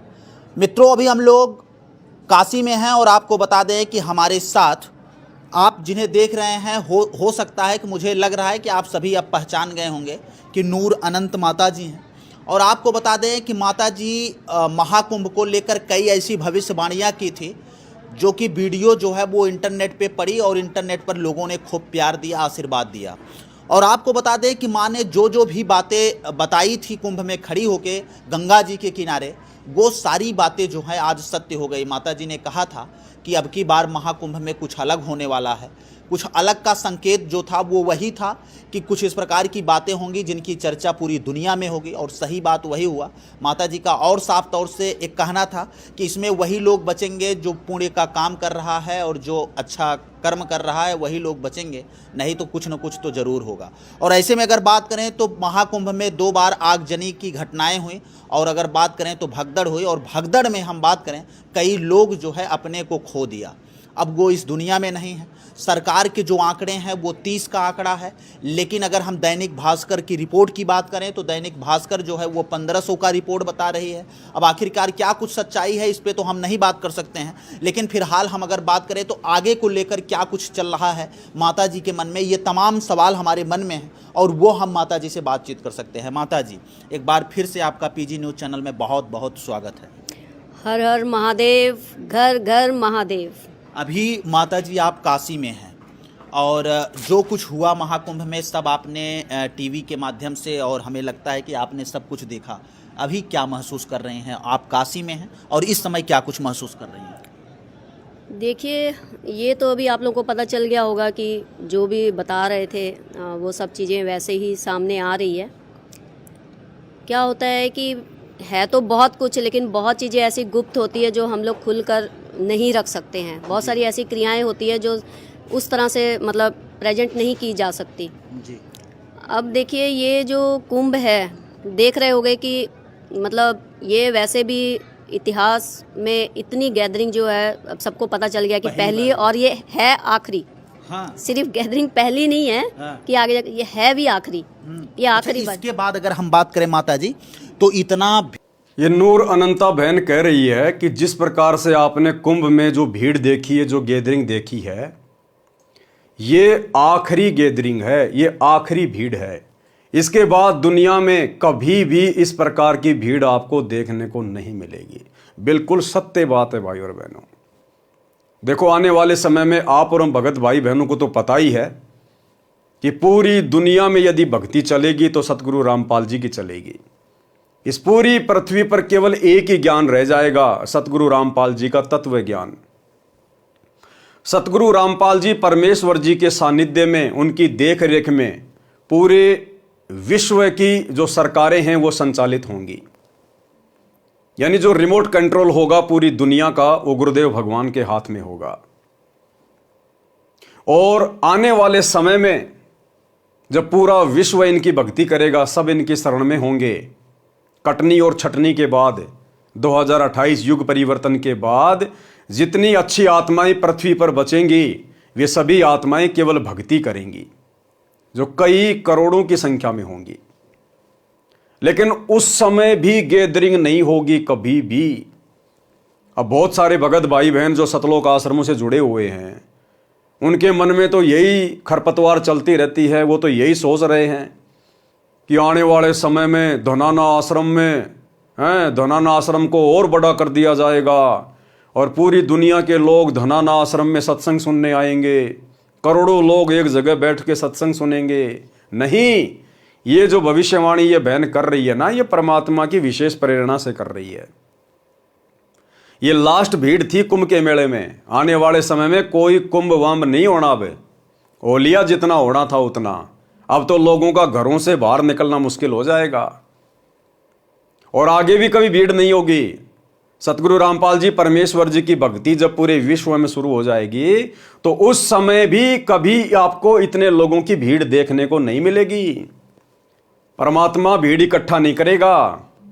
ये कलयुग की बिचली पीढ़ी का समय है। परमात्मा ने घर घर में टीवी लगवा दिए, घर घर में। हर एक के हाथ में परमात्मा ने मोबाइल दे दिए, हर एक के हाथ में। परमात्मा भीड़ इकट्ठा करके सत्संग नहीं करेगा। अपने अपने घरों पे बैठो, ज्ञान दे दिया गया है। मर्यादा में रह के भक्ति करोगे तो परमात्मा साथ रहेगा। चाहे अमेरिका रहो, चाहे इंग्लैंड रहो, चाहे भारत में रहो। बकवाद करोगे तो झटका लगेगा। चाहे कहीं भी छुप के बकवाद कर लेना, इस परमात्मा की नजरों से नहीं बच पाओगे। तो आने वाले समय में सत्संग सुनने के लिए परमात्मा भक्तों की भीड़ जमा नहीं करेगा। परमात्मा ने घर घर टीवी दे दिए, घर घर मोबाइल दे दिए। आपस में भाई बहन ज्ञान चर्चा करो, क्योंकि गांव के गांव भगत होंगे, नगर के नगर भगत होंगे। और जब हर जगह भगत होंगे तो भगतों को आपस में इकट्ठा होने की जरूरत कहां है। वर्तमान में भगतों की संख्या कम है और गुरुदेव ने ज्ञान की शुरुआत की है, इसलिए भगतों को परमात्मा एक जगह इकट्ठा किया करते थे आश्रम में, उनको ज्ञान समझाने के लिए, भक्ति पर दृढ़ करने के लिए। जब आने वाले समय में घर घर में परमात्मा का ज्ञान होगा, गांव गांव में परमात्मा के भगत होंगे, तो फिर उन भगतों को आपस में मिलने के लिए किसी एक आश्रम में इकट्ठा होने की जरूरत नहीं पड़ेगी। सत्संग सुनने के लिए भक्तों को आश्रम में इकट्ठा होने की जरूरत नहीं पड़ेगी। जैसे वर्तमान में आप देख रहे हैं, हिसार जेल से परमात्मा अपने विशेष संदेश भेज रहे हैं। क्या परमात्मा भक्तों को इकट्ठा कर रहे हैं? नहीं, ये सोशल मीडिया दे दी परमात्मा ने। यूट्यूब पर डालो और लाखों भगत अपना सुनो। और गुरुदेव ने भी एक सत्संग में स्पष्ट कर दिया कि परमात्मा ने घर घर में आश्रम बना दिए, घर घर में आश्रम। और गुरुदेव कह रहे हैं कि 4-5 लाख लोगों को हम किसी आश्रम में इकट्ठा करके भी सत्संग नहीं सुना सकते। और अब यूट्यूब पर, सोशल मीडिया पर 5-5 लाख बच्चे एक ही दिन में सत्संग सुन रहे हैं। बच्चों, वो ठीक का दिन आ गए। चारों तरफ डंका बोल गया दाता का। एक समय में 4-5 लाख बच्चे सत्संग सुन रहे। इतना बड़ा हम आश्रम बना कभी नहीं सुना सकते थे। ये बंदी छोड़ सारा संसार आश्रम बन गया मेरे बंदी छोड़ का, वो घर घर आश्रम बन गया। और अपने बच्चों के ऊपर किसी कृपा कर दी मेरे दाता ने। बच्चों फिर क्या बताते हैं, तो परमात्मा ने सोशल मीडिया को प्रथम महत्व दे दिया। क्या वो भगवान 5 लाख लोगों को भी किसी आश्रम में बैठा कर सत्संग नहीं सुना सकता? ये धनाना आश्रम वाले, गुरुदेव के परिवार वाले ये दावा करते हैं कि सतलोक आश्रम धनाना में एक बार में 10 लाख लोग बैठकर सत्संग सुन सकते हैं। अरे लेकिन गुरुदेव भगवान ने तो रिजेक्ट कर दिया उस धनाना को। गुरुदेव तो कह रहे हैं हम 5 लाख लोगों को भी एक ही समय में बैठाकर सत्संग नहीं सुना सकते। इसका मतलब क्या है? आने वाले समय में परमात्मा आश्रमों में भक्तों को इकट्ठा नहीं करेगा, भीड़ इकट्ठी नहीं करेगा। परमात्मा एक जगह रहेंगे और ये दुनिया भर के टीवी चैनल ये परमात्मा की तरफ 24 घंटे अपने कैमरे करके खड़े रहा करेंगे। 24 घंटे। जैसे आज कहीं कोई प्रधानमंत्री की रैली हो तो किस प्रकार से न्यूज चैनल वालों की गाड़ियां आ जाती हैं, कैमरे ले लेके लाइव चलाने के लिए खड़े हो जाते हैं। इसी प्रकार आने वाले समय में इस प्रधानमंत्रियों के प्रधानमंत्री के आगे, राष्ट्रपतियों के राष्ट्रपति के आगे, सतगुरु रामपाल जी परमेश्वर जी के आगे, जहां भी ये परमात्मा रहेंगे, ये न्यूज चैनल वाले इनके सत्संगों को लाइव चलाने के लिए 24 घंटे वहां बाहर खड़े रहेंगे। बाहर जैसे कुत्ता रोटी के टुकड़े के इंतजार में रहता है ना, ऐसे ये न्यूज चैनल वाले जो आज सिवाय बकवाद के कुछ नहीं दिखा रहे, आने वाले समय में परमात्मा की एक बाइट के लिए, परमात्मा के एक सत्संग के लिए आश्रम के बाहर गाड़ियां ले लेके डेरे डाल के पड़े रहेंगे। डेरे डाल के, जैसे पुलिस वाले चुनाव के समय तंबू लगा लगा के बिल्डिंगों के बाहर रात को जो है रहते हैं। तो परमात्मा ने भीड़ इकट्ठा करने की जरूरत नहीं है। तो आने वाले समय में भक्तों की गैदरिंग नहीं होगी। ये जितने भी आश्रम वर्तमान में बना दिए गए हैं गुरुदेव की गैर हाजिरी में धर्म को धंधा बना के, ये आश्रम परमात्मा अपने परिवार वालों को दे देगा कि भैया तुम लोगों ने इसीलिए तो भक्ति की थी कि हमारे पास में संपत्ति हो, पैसा हो, लो भाई ये आश्रम संभालो, तुम ही संभालो, हमें तुम्हारे आश्रमों की जरूरत नहीं है। तो आने वाले समय में भीड़ इकट्ठा नहीं होगी। सोशल मीडिया ही एकमात्र प्रचार का साधन होगा, माध्यम होगा। इतना भीड़ कभी महाकुंभ में नहीं नहीं हुई, हाँ, और नहीं हुई है और आगे भी कभी नहीं होगी। इसलिए क्या हो रहा है कि ये जाने अनजाने में लोग खींचे चले आ रहे हैं। हाँ। अब देख रहे हो सिर्फ अपने भारतीय नहीं है, विदेशी भी सब खींचे, उनको पता ही नहीं है, मतलब उनको कोई ना कोई ऊर्जा खींच के ला रही है। क्यों ला रही है? क्योंकि ये लास्ट फेज चल रहा है। जैसे बता रहे हैं कि भाई कलयुग का ये एंडिंग है और सतयुग जो है, साथ साथ कलयुग खत्म हो रहा है, साथ साथ सतयुग की स्थापना हो रही है। इसको जितनी जल्दी हो सकता है सब लोग इस सत्य को मान लें। क्योंकि अब बहुत लोग हैं ना ऐसे ही बोल रहे हैं कि ये ऐसे ही ये झूठ है, ये लोगों को डराने के लिए ऐसे बोल रहे हैं। नहीं भाई, हमें क्या जरूरत पड़ी है किसी को डराने की ना। जी।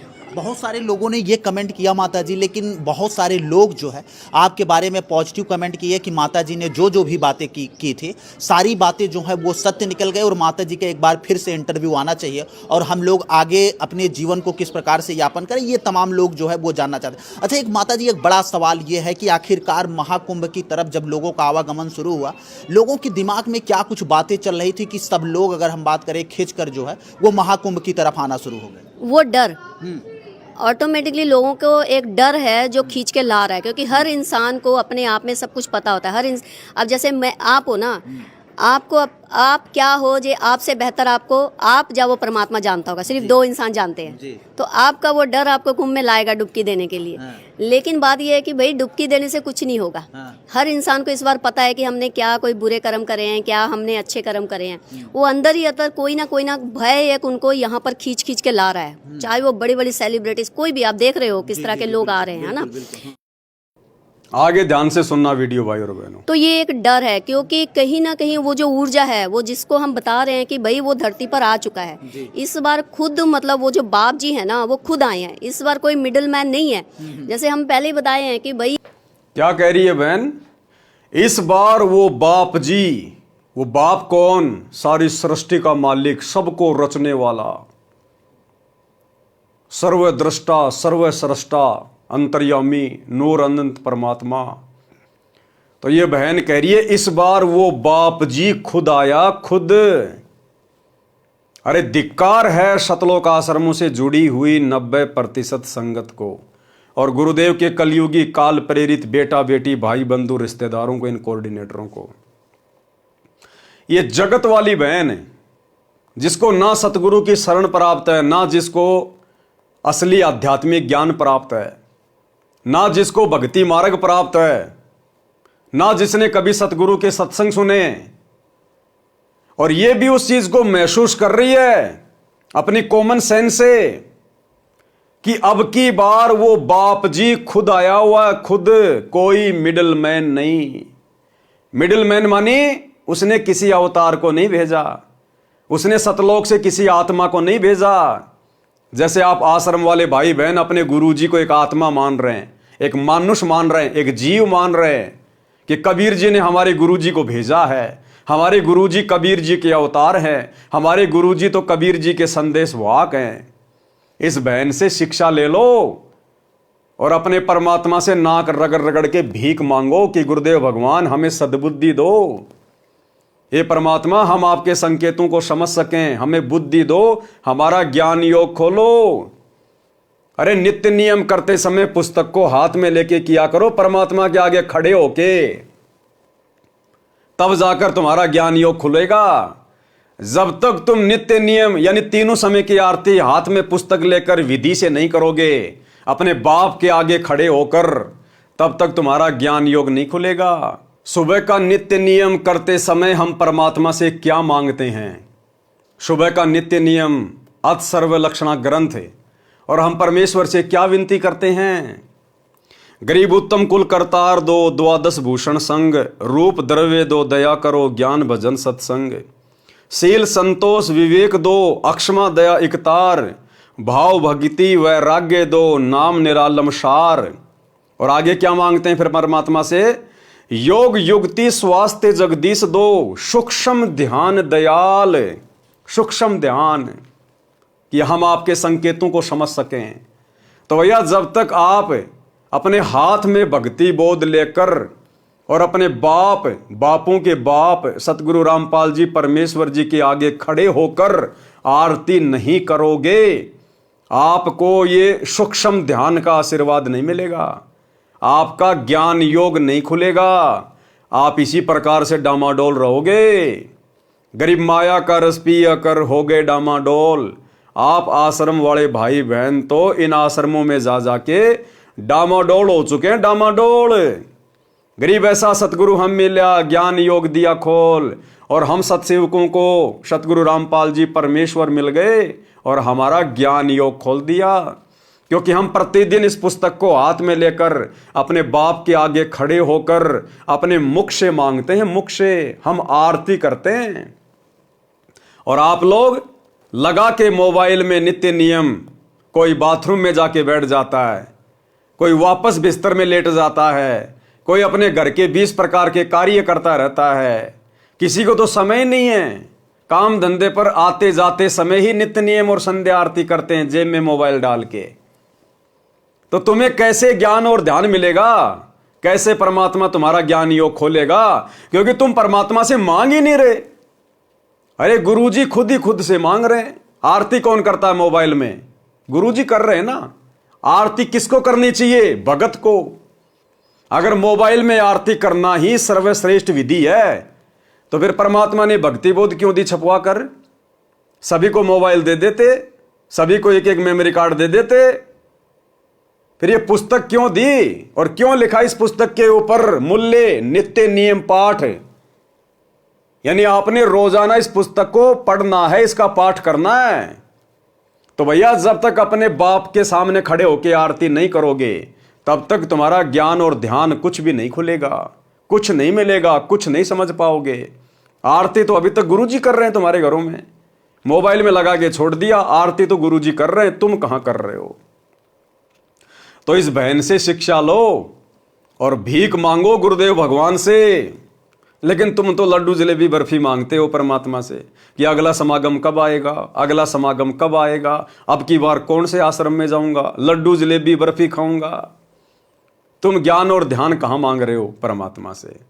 तो क्या कह रही है बहन कि अब की बार कोई मिडिल मैन नहीं है, वो बापों का बाप, वो बाप जी खुद धरती पे आया हुआ है, और वो बाप जी है सतगुरु रामपाल जी। सतगुरु रामपाल जी सबका बाप जी।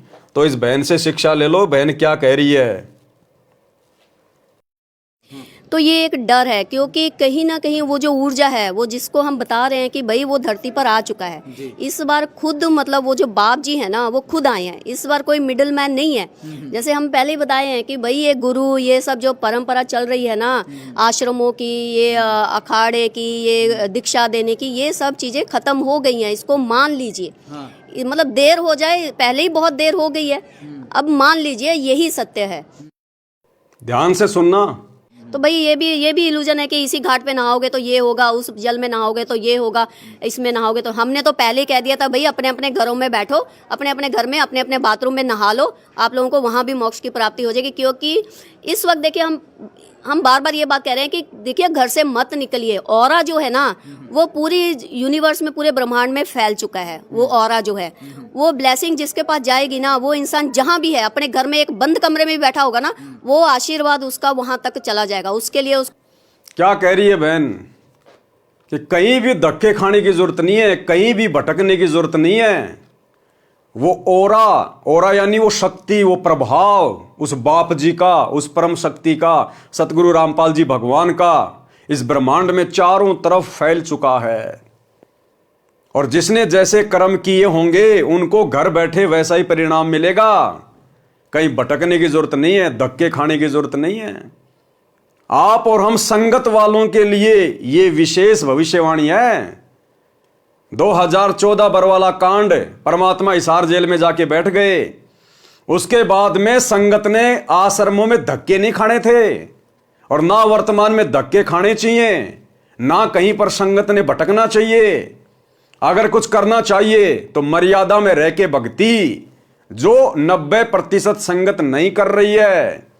आश्रमों में जाकर केवल आपने मर्यादा तोड़वाई है, भक्ति नहीं बनाई।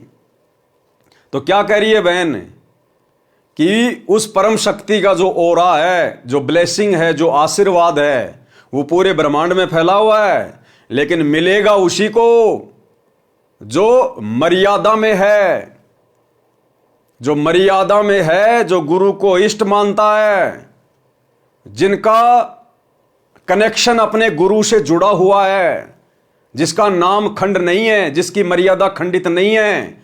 वो ब्लेसिंग ऑटोमेटिक उस भगत के पास जाएगी हिसार जेल से। वो चाहे इंग्लैंड में बैठा हो, चाहे जापान में बैठा हो, चाहे हिंदुस्तान में बैठा हो, उसको आश्रमों में धक्के खाने की जरूरत नहीं है। लड्डू जलेबी बर्फी के चक्कर में हरियाई गाय की तरह भटकने की जरूरत नहीं है।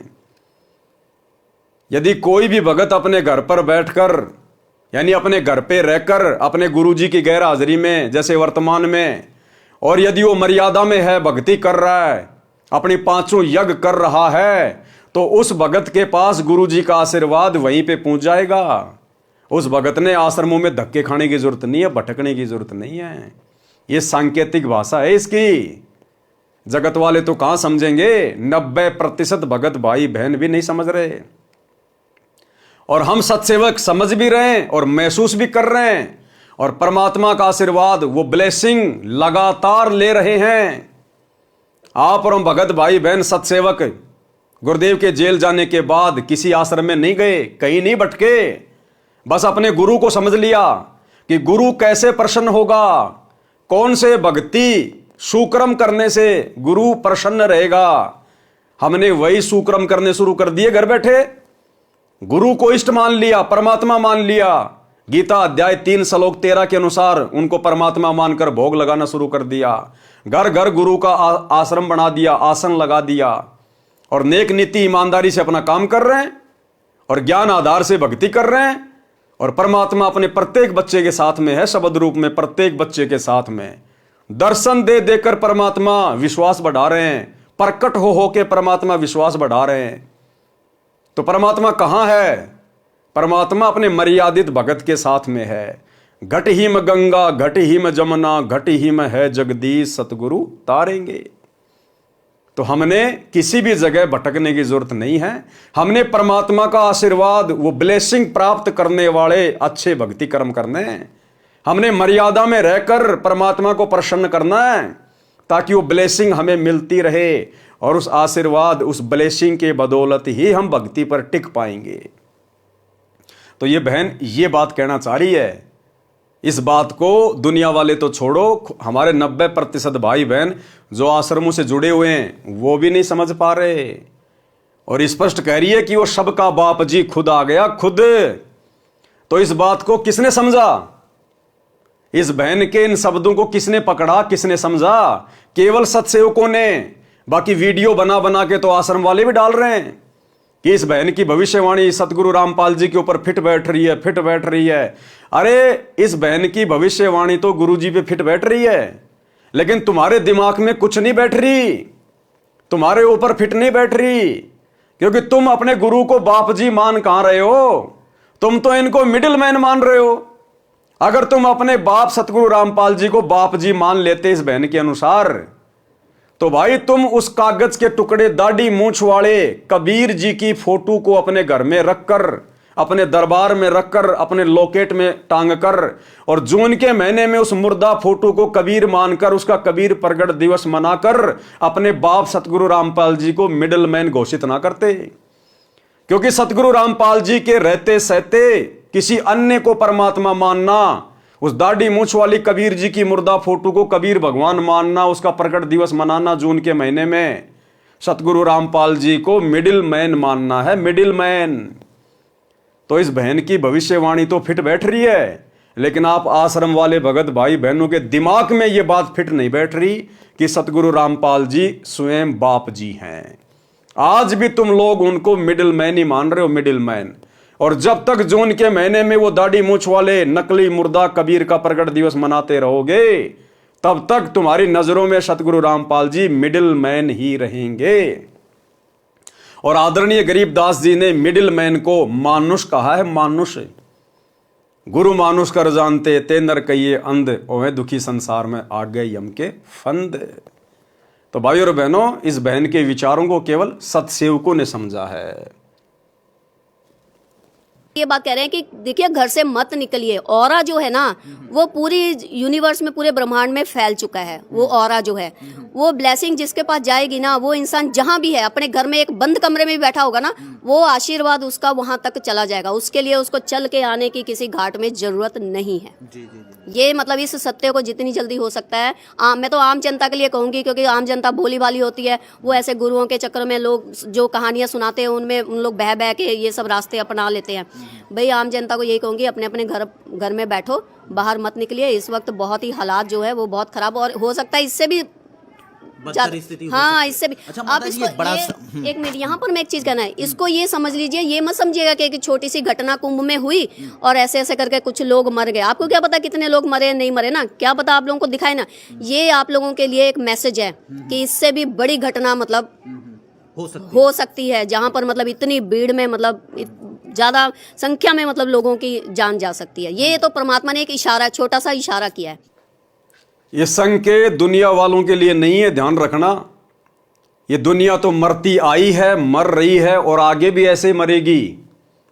परमात्मा अगर किसी आत्मा में प्रेरणा करके कोई संदेशा दिलवाते हैं तो अपने पंथ के लोगों के लिए दिलवाते हैं।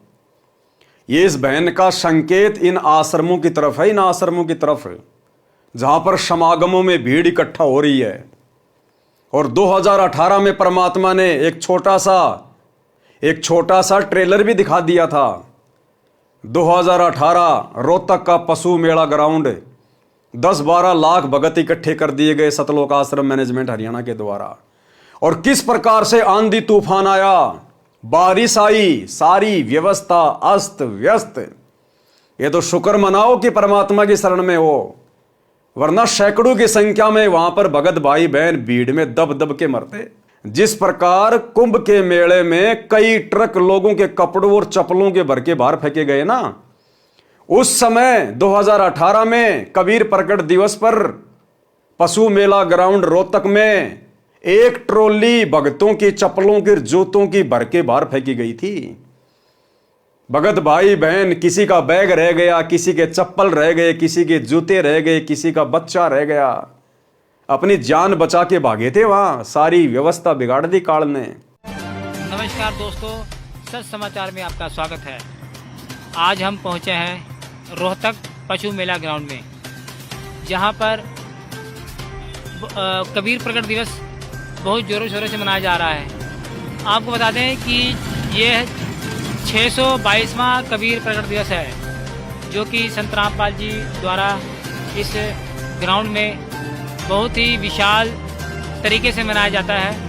आप देख सकते हैं कि ये भंडार घर में सेवादार चाय वितरण कर रहे हैं और लाखों की तादाद में यहाँ भगत जन आने का जो है कि बताया जा रहा है। और ये देख सकते हैं कि आप सब्जियाँ आ चुकी हैं और सेवादार किस तरह लगे हुए हैं। लगभग 10,000 सेवादार ऑलरेडी पहुँच चुके हैं और इस बार टेंट की व्यवस्था बहुत ही ज़बरदस्त है। और देखिए, आप देख सकते हैं कि किस तरह हैवी टेंट है और सब सेवादार देखो सेवा कर रहे हैं। लेकिन होता क्या है कि अचानक तूफान आ जाता है। आप देख सकते हैं कि सेवा करते हुए तूफान तेज़ी से आगे बढ़ रहा है और अपना प्रचंड रूप धारण कर रहा है।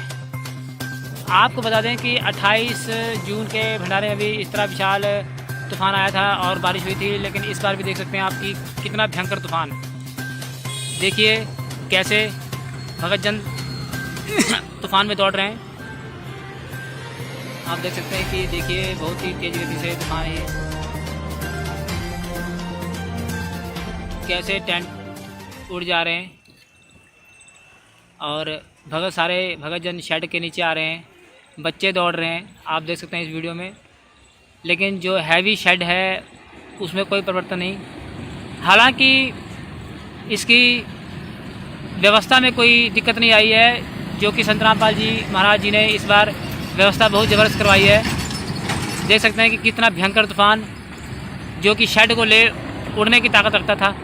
लेकिन इस बार शेड बताया जा रहा है कि बहुत ही ज़बरदस्त तरीके से बनाए गए हैं। भगत जन शेड के नीचे सुरक्षित खड़े हैं और देखिए कैसे भगत भाग रहे हैं। आप देख सकते हैं कि तूफान की गति बहुत ही तीव्र है और इसके बाद ही बारिश स्टार्ट होती है। आप देख सकते हैं किस तरह तेजी से बारिश पड़ रही है। तो इस बहन का संकेत आने वाले दिनों में इन शतलोक आश्रमों के ऊपर है कि भैया भीड़ करने से बचो।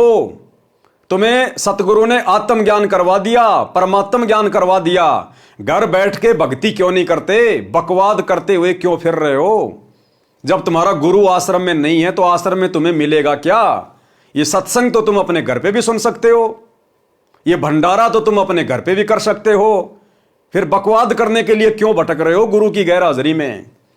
तो आने वाले दिनों में यह संकेत है, अगर ये संगत नहीं सुधरी और इसी प्रकार से भीड़ करती रही तो भैया कोई भी अनहोनी घटना घटित हो सकती है। और दास को भैया हिसार जेल में सौंपन आया था। दास ने पहले भी जिक्र किया है कि परमात्मा ने मुझे भयंकर आग लगती हुई दिखाई इन शतलोक आश्रमों में, और जले हुए भगत, कोई आधा जला हुआ है, कोई पूरा जल गया, लाशों का ढेर लगा हुआ दिखाया था। तो यही संकेत ये बहन कर रही है। तो भैया समझदारी इसी में है, ज्ञान को आधार बनाओ, घर को आश्रम बनाओ और गुरु को भगवान बनाओ और नेक नीति ईमानदारी से काम धंधा करो, अपनी भक्ति करो, बकवादों में पैर मत दो। ये परीक्षा का समय चल रहा है, युग परिवर्तन का दौर है। ज्यों ज्यों हम आगे बढ़ेंगे 2028 तक, आपको हर प्रकार से काल का षड्यंत्र, काल का भयंकर जाल चारों तरफ बिछा हुआ दिखाई देगा। लेकिन उस समय बाहर नहीं निकल पाओगे। फिर अभी भी मौका है, अभी भी मौका है। 2025 में संभल जाओ, सुधर जाओ। हो सकता है ये साल परमात्मा अपने भक्तों को लास्ट मौका दे दे कि भैया 2025 तक भी संभल जाओ, सुधर जाओ। अन्यथा फिर आने वाले समय में पश्चाताप करने का मौका भी नहीं मिलेगा। संभलना तो बहुत दूर की बात है, पश्चाताप करने का मौका भी नहीं मिलेगा। तो इन आत्माओं में परमात्मा ही प्रेरणा करते हैं।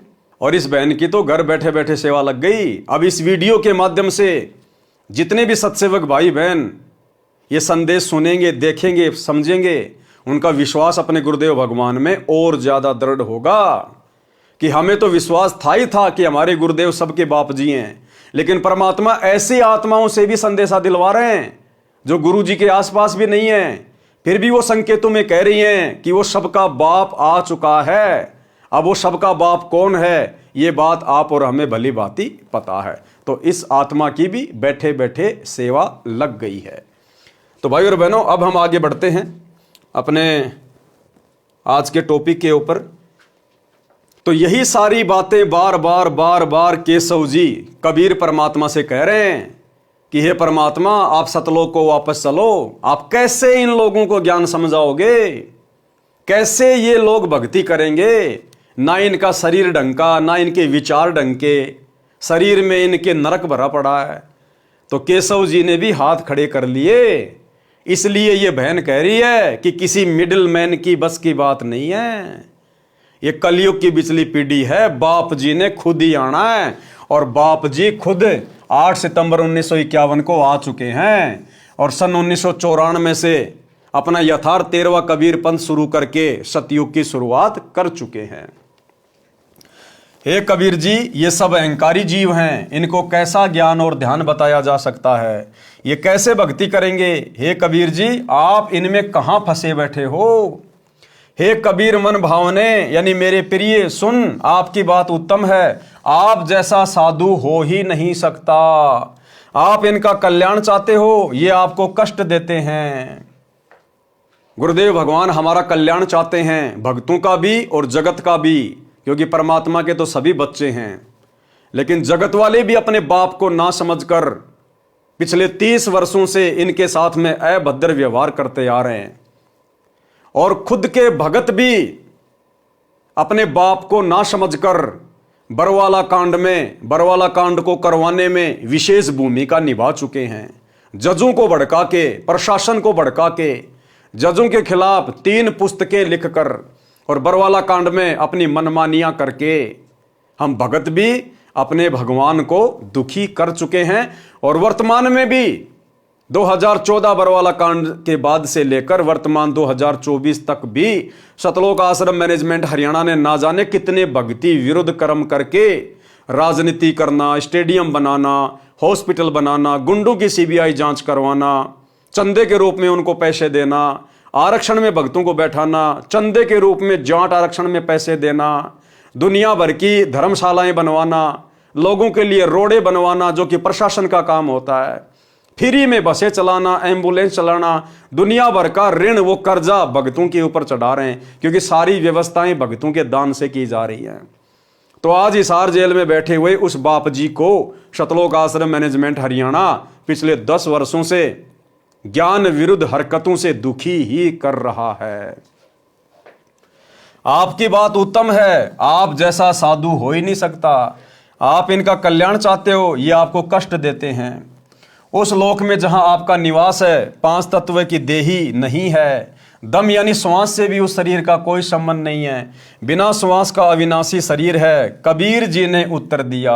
अब कबीर परमेश्वर सतगुरु रामपाल जी भगवान ने, जो कि 650 साल पहले काशी में प्रकट थे, परमेश्वर ने केशव जी की इन तमाम बातों का क्या जवाब दिया कि आखिर मैं क्यों इस गंदे लोक में इतने दिनों से पड़ा हुआ हूं, क्यों मैं बार बार सतलोक को छोड़कर यहां आता हूं, क्यों मैं इन आत्माओं की गालियां खा खा के, इनकी मार पिटाई खा खा कर भी इनके आत्म कल्याण के विषय में सोचता हूं, ये मेरे क्या लगते हैं। पारक के अंक की वाणी नंबर 887 से 924। सुन के सब अब बंदना कहे कबीर संदेश, गरीब दास सब लोक में है हमरा परवेश। कि भाई केशव, आप तो केवल इसी गंदे लोक की बात कर रहे हो, मेरा तो सर्व लोकों में प्रवेश है। मैं कहां नहीं हूं, मैं तो सृष्टि के कोने कोने में हूं। हम अमान अविगत पुरुष चुंबक ज्यों चमकार, गरीब दास लोहा फिरे हमरे अदर आधार। लोहे रूपी देह चुंबक रूपी प्राण, गरीब दास दो से बगल शब्दातीत अमान। जब हम खेचे प्राण को दम मिले दरियावे, गरीब दास पिंडा पड़े सुन श्वास मिल जाए। सुन हमारा रूप है हम हैं सुन से न्यारे, गरीब दास उस प्राण को हम ही जोवन हार। हम जो वे हम एचे ही यो सब ख्याल हमार, गरीबदास अविगत अदल फजल फूल दीदार। फूल रूप सब प्राण है, फूल फूल में गंध, गरीबदास मम महल की मैं ही जानत सिंध। पिंड पेड़ जीव बीज हैं, पिंड बीज से होत, गरीबदास जाने नहीं माता दूजत सोत। बालक पीव अति अघाय, माता दूधी धेन, गरीबदास उस नरक में कहा रतन सुरसैन। हाड़ चाम की दे में दूध रतन सरबंत, गरीबदास उस पिंड में ऐसे है भगवंत। थन दूधी को पकड़ कर जय कोई देखे दूध, गरीबदास उस पिंड में हाड़ चाम और गूद। हमरे ही उणियार है हमरा सिरजनहार, गरीबदास विधि वेद सुन उदर मुक्ति द्वार। तन के अंदर मन बस मन में दिल दरियाव, गरीबदास उस लहर से न्यारा है प्रभाव। चित के बीच चबूतरा तहाँ वहाँ रहन हमारे, गरीबदास उस महल में दूजा नहीं लगार।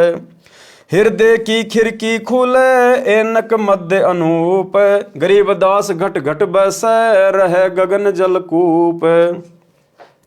जल से गगन ने भीजी है नहीं सुकावे धूप, गरीबदास मम देश यों सुन से न्यारा रूप। हम हैं सुन सनेहिया सुन के सब करतार, गरीबदास हम चरण से उतर जीव अपार। जुग 70 हम ज्ञान दे जीव न समझा एक, गरीबदास घर घर फिरे धरे कबीरा भेख। 70 युग सेवन किए किने न बूझी बात, गरीबदास मैं समझावत हूँ मोहे लगावे लात। कल्प कोटि जुग बीतिया हम आए हर बेर, देखो क्या कह रहे परमात्मा केशव से, कल्प कोटि युग बीतिया हम आए हर बेर, यानी हर बार इस पृथ्वी पर हम ही आए हैं, कोई अवतार नहीं आया, किसी को भेजा नहीं है सतलोक से। कल्प कोटि युग बीतिया हम आए हर बेर, यानी हर बार हम खुद ही आए हैं। तो अब की बार क्या किसी को भेजेंगे क्या? अब की बार भी परमात्मा स्वयं ही आए हैं। कल्प कोटि युग बीतिया हम आए हर बेर, गरीबदास के सौ सुनो दिन भक्ति की टेर। स्वर्ग मृत्यु पाताल में हम बैठे कई बार, गरीबदास घर घर सीजा मार मार कह मार। हमरी जाति अपूर्वी पूर्व रहनी हमारे, गरीबदास कैसे जुड़े पश्चिम के कातार। हम हैं पूरब ठेठ के उतरे ओगट घाट, गरीबदास जीव दक्षिण के यो नहीं मिलती साट। हम पूरब के पूर्वी उत्तर देश उतरंत, गरीबदास जीव दक्षिण के यो नहीं संगी चलंत। जिन हमरी सीख लई काटो यम जंजीर, गरीबदास के सौ सुने ऐसे कहें कबीर। अब क्या कहते हैं कबीर परमात्मा कि जब जब मैं इस धरती पर आता हूं और जो ज्ञान बताता हूं, मर्यादा बताता हूं, और जिन जिन आत्माओं ने मेरे से शिक्षा लेकर मेरी मर्यादा निभाई है, आजीवन भक्ति पे लगे रहे हैं, कहते हैं मैं उन सब की काल की जंजीरें काट देता हूं। जिन हमरी सीख लई काटो यम जंजीर, गरीबदास के सौ सुने ऐसे कहें कबीर। फिर बाजी बिदना रचे वह नहीं जीव आवंत, गरीबदास सतलोक में अमर पटा पावंत। अनंत कोटि बाजी तहाँ रचे सकल ब्रह्मांड, गरीबदास मैं क्या करूं काल करत जीव खंड। अब परमात्मा कहते हैं भैया मैं तो सबको ज्ञान देता हूं, सबको समझाता हूं, सबके भले की सोचता हूं, लेकिन मेरा और इस काल का एक एग्रीमेंट हो रखा है। जब मैं प्रथम बार यहां पर आया था काल की तपतशिला पर, तो काल ने मेरे से वचन लिया था कि परमात्मा आप नीचे जाओगे, सबको ज्ञान दोगे, सतलोक लेके जाओगे, तो फिर मेरा पेट कैसे भरेगा? तो काल ने परमात्मा से वचन लिया था कि परमेश्वर, आप केवल उन्हीं आत्माओं को सतलोक लेके जाना जो आपके इतने प्रयत्न, इतने संघर्ष के बाद, इतने सत्संग करने के बाद जो आपके ज्ञान पर दृढ़ रहे, जो आपकी शिक्षाओं पर चले, आपकी आज्ञा में चले, जो आपकी मर्यादाओं में चले। केवल उन्हीं आत्माओं को, उन्हीं जीवों को आप सतलोक में लेके जाना, बाकी को मेरे लिए यहीं छोड़ देना। तो भाई और बहनों, अभी तक तो केवल साथ संगति से जुड़े हुए भगत भाई बहनों का सौभाग्य है जो हम परमेश्वर की प्रत्येक मर्यादाओं को फॉलो करते हुए, ज्ञान आधार से भक्ति करते हुए परमेश्वर के संग चलने को तैयार हो रहे हैं। बाकी सतलोक आश्रमों से जुड़े हुए भाई बहन वर्तमान समय 2024 तक पूरी तरह से खंडित हैं। परमेश्वर की हर प्रकार की मर्यादाओं को तोड़ के बैठे हैं। देखा देखी में महाभारत की गांधारी की तरह आंखों पर जानबूझकर काली पट्टी बांध कर बैठे हुए हैं। अनंत कोटि बाजी जहां रचे सकल ब्रह्मांड, गरीब दास मैं क्या करूं काल करत जीव खंड। किलों काल निकंद हूं जीव विध्वंस नहीं होए, गरीब दास जुल्हा कहे शब्द न बूझे कोई। परमात्मा कहते हैं, भाई केशव, मैं इतना सक्षम हूं, इतना समर्थ हूं, मैं इस काल को बांध के रख सकता हूं, बांध के। किलों काल निकंद हूं, कील मानी बांध देना, निष्क्रिय कर देना, और यह काल मेरी किसी भी आत्मा को परेशान नहीं कर सकता यदि कोई मेरे शब्द के ऊपर टिका रहे तो। लेकिन शब्द न बूझे कोई, लेकिन कोई मेरी शिक्षाओं पर टिक नहीं पाता, मर्यादाओं पर रह नहीं पाता। कीलों काल निकंद हूं जीव विध्वंस नहीं होए, गरीब दास जुल्हा कहे शब्द न बूझे कोई। मनुष्य जीव की क्या बात है पशु पक्षी परवान, गरीब दास जुल्हा कहे करी हूं हंस अमान। कि भैया स्त्री और पुरुषों की तो बात ही छोड़ दो, मैं तो पशु पक्षियों को भी मोक्ष दे सकता हूं यदि मेरी मर्यादा में रहें तो। मैं बंजारा आदि का याई हमारी साठ, गरीब दास जीव अभय करी बोहर न आवे बाट। कि मैं तो इस खेल का खिलाड़ी हूं, मैं बंजारा आदि का, बंजारा यानी व्यापारी, और याई हमारी साठ, यही हमारा व्यापार है। कौन सा? जीवों को भक्ति करवा कर सतलोक लेकर जाना। मैं बंजारा आदि का याई हमारी साठ, गरीब दास जीव अभय करी बोहर न आवे बाट। जीव को अभय करने का मतलब है सतलोक में बैठा देना।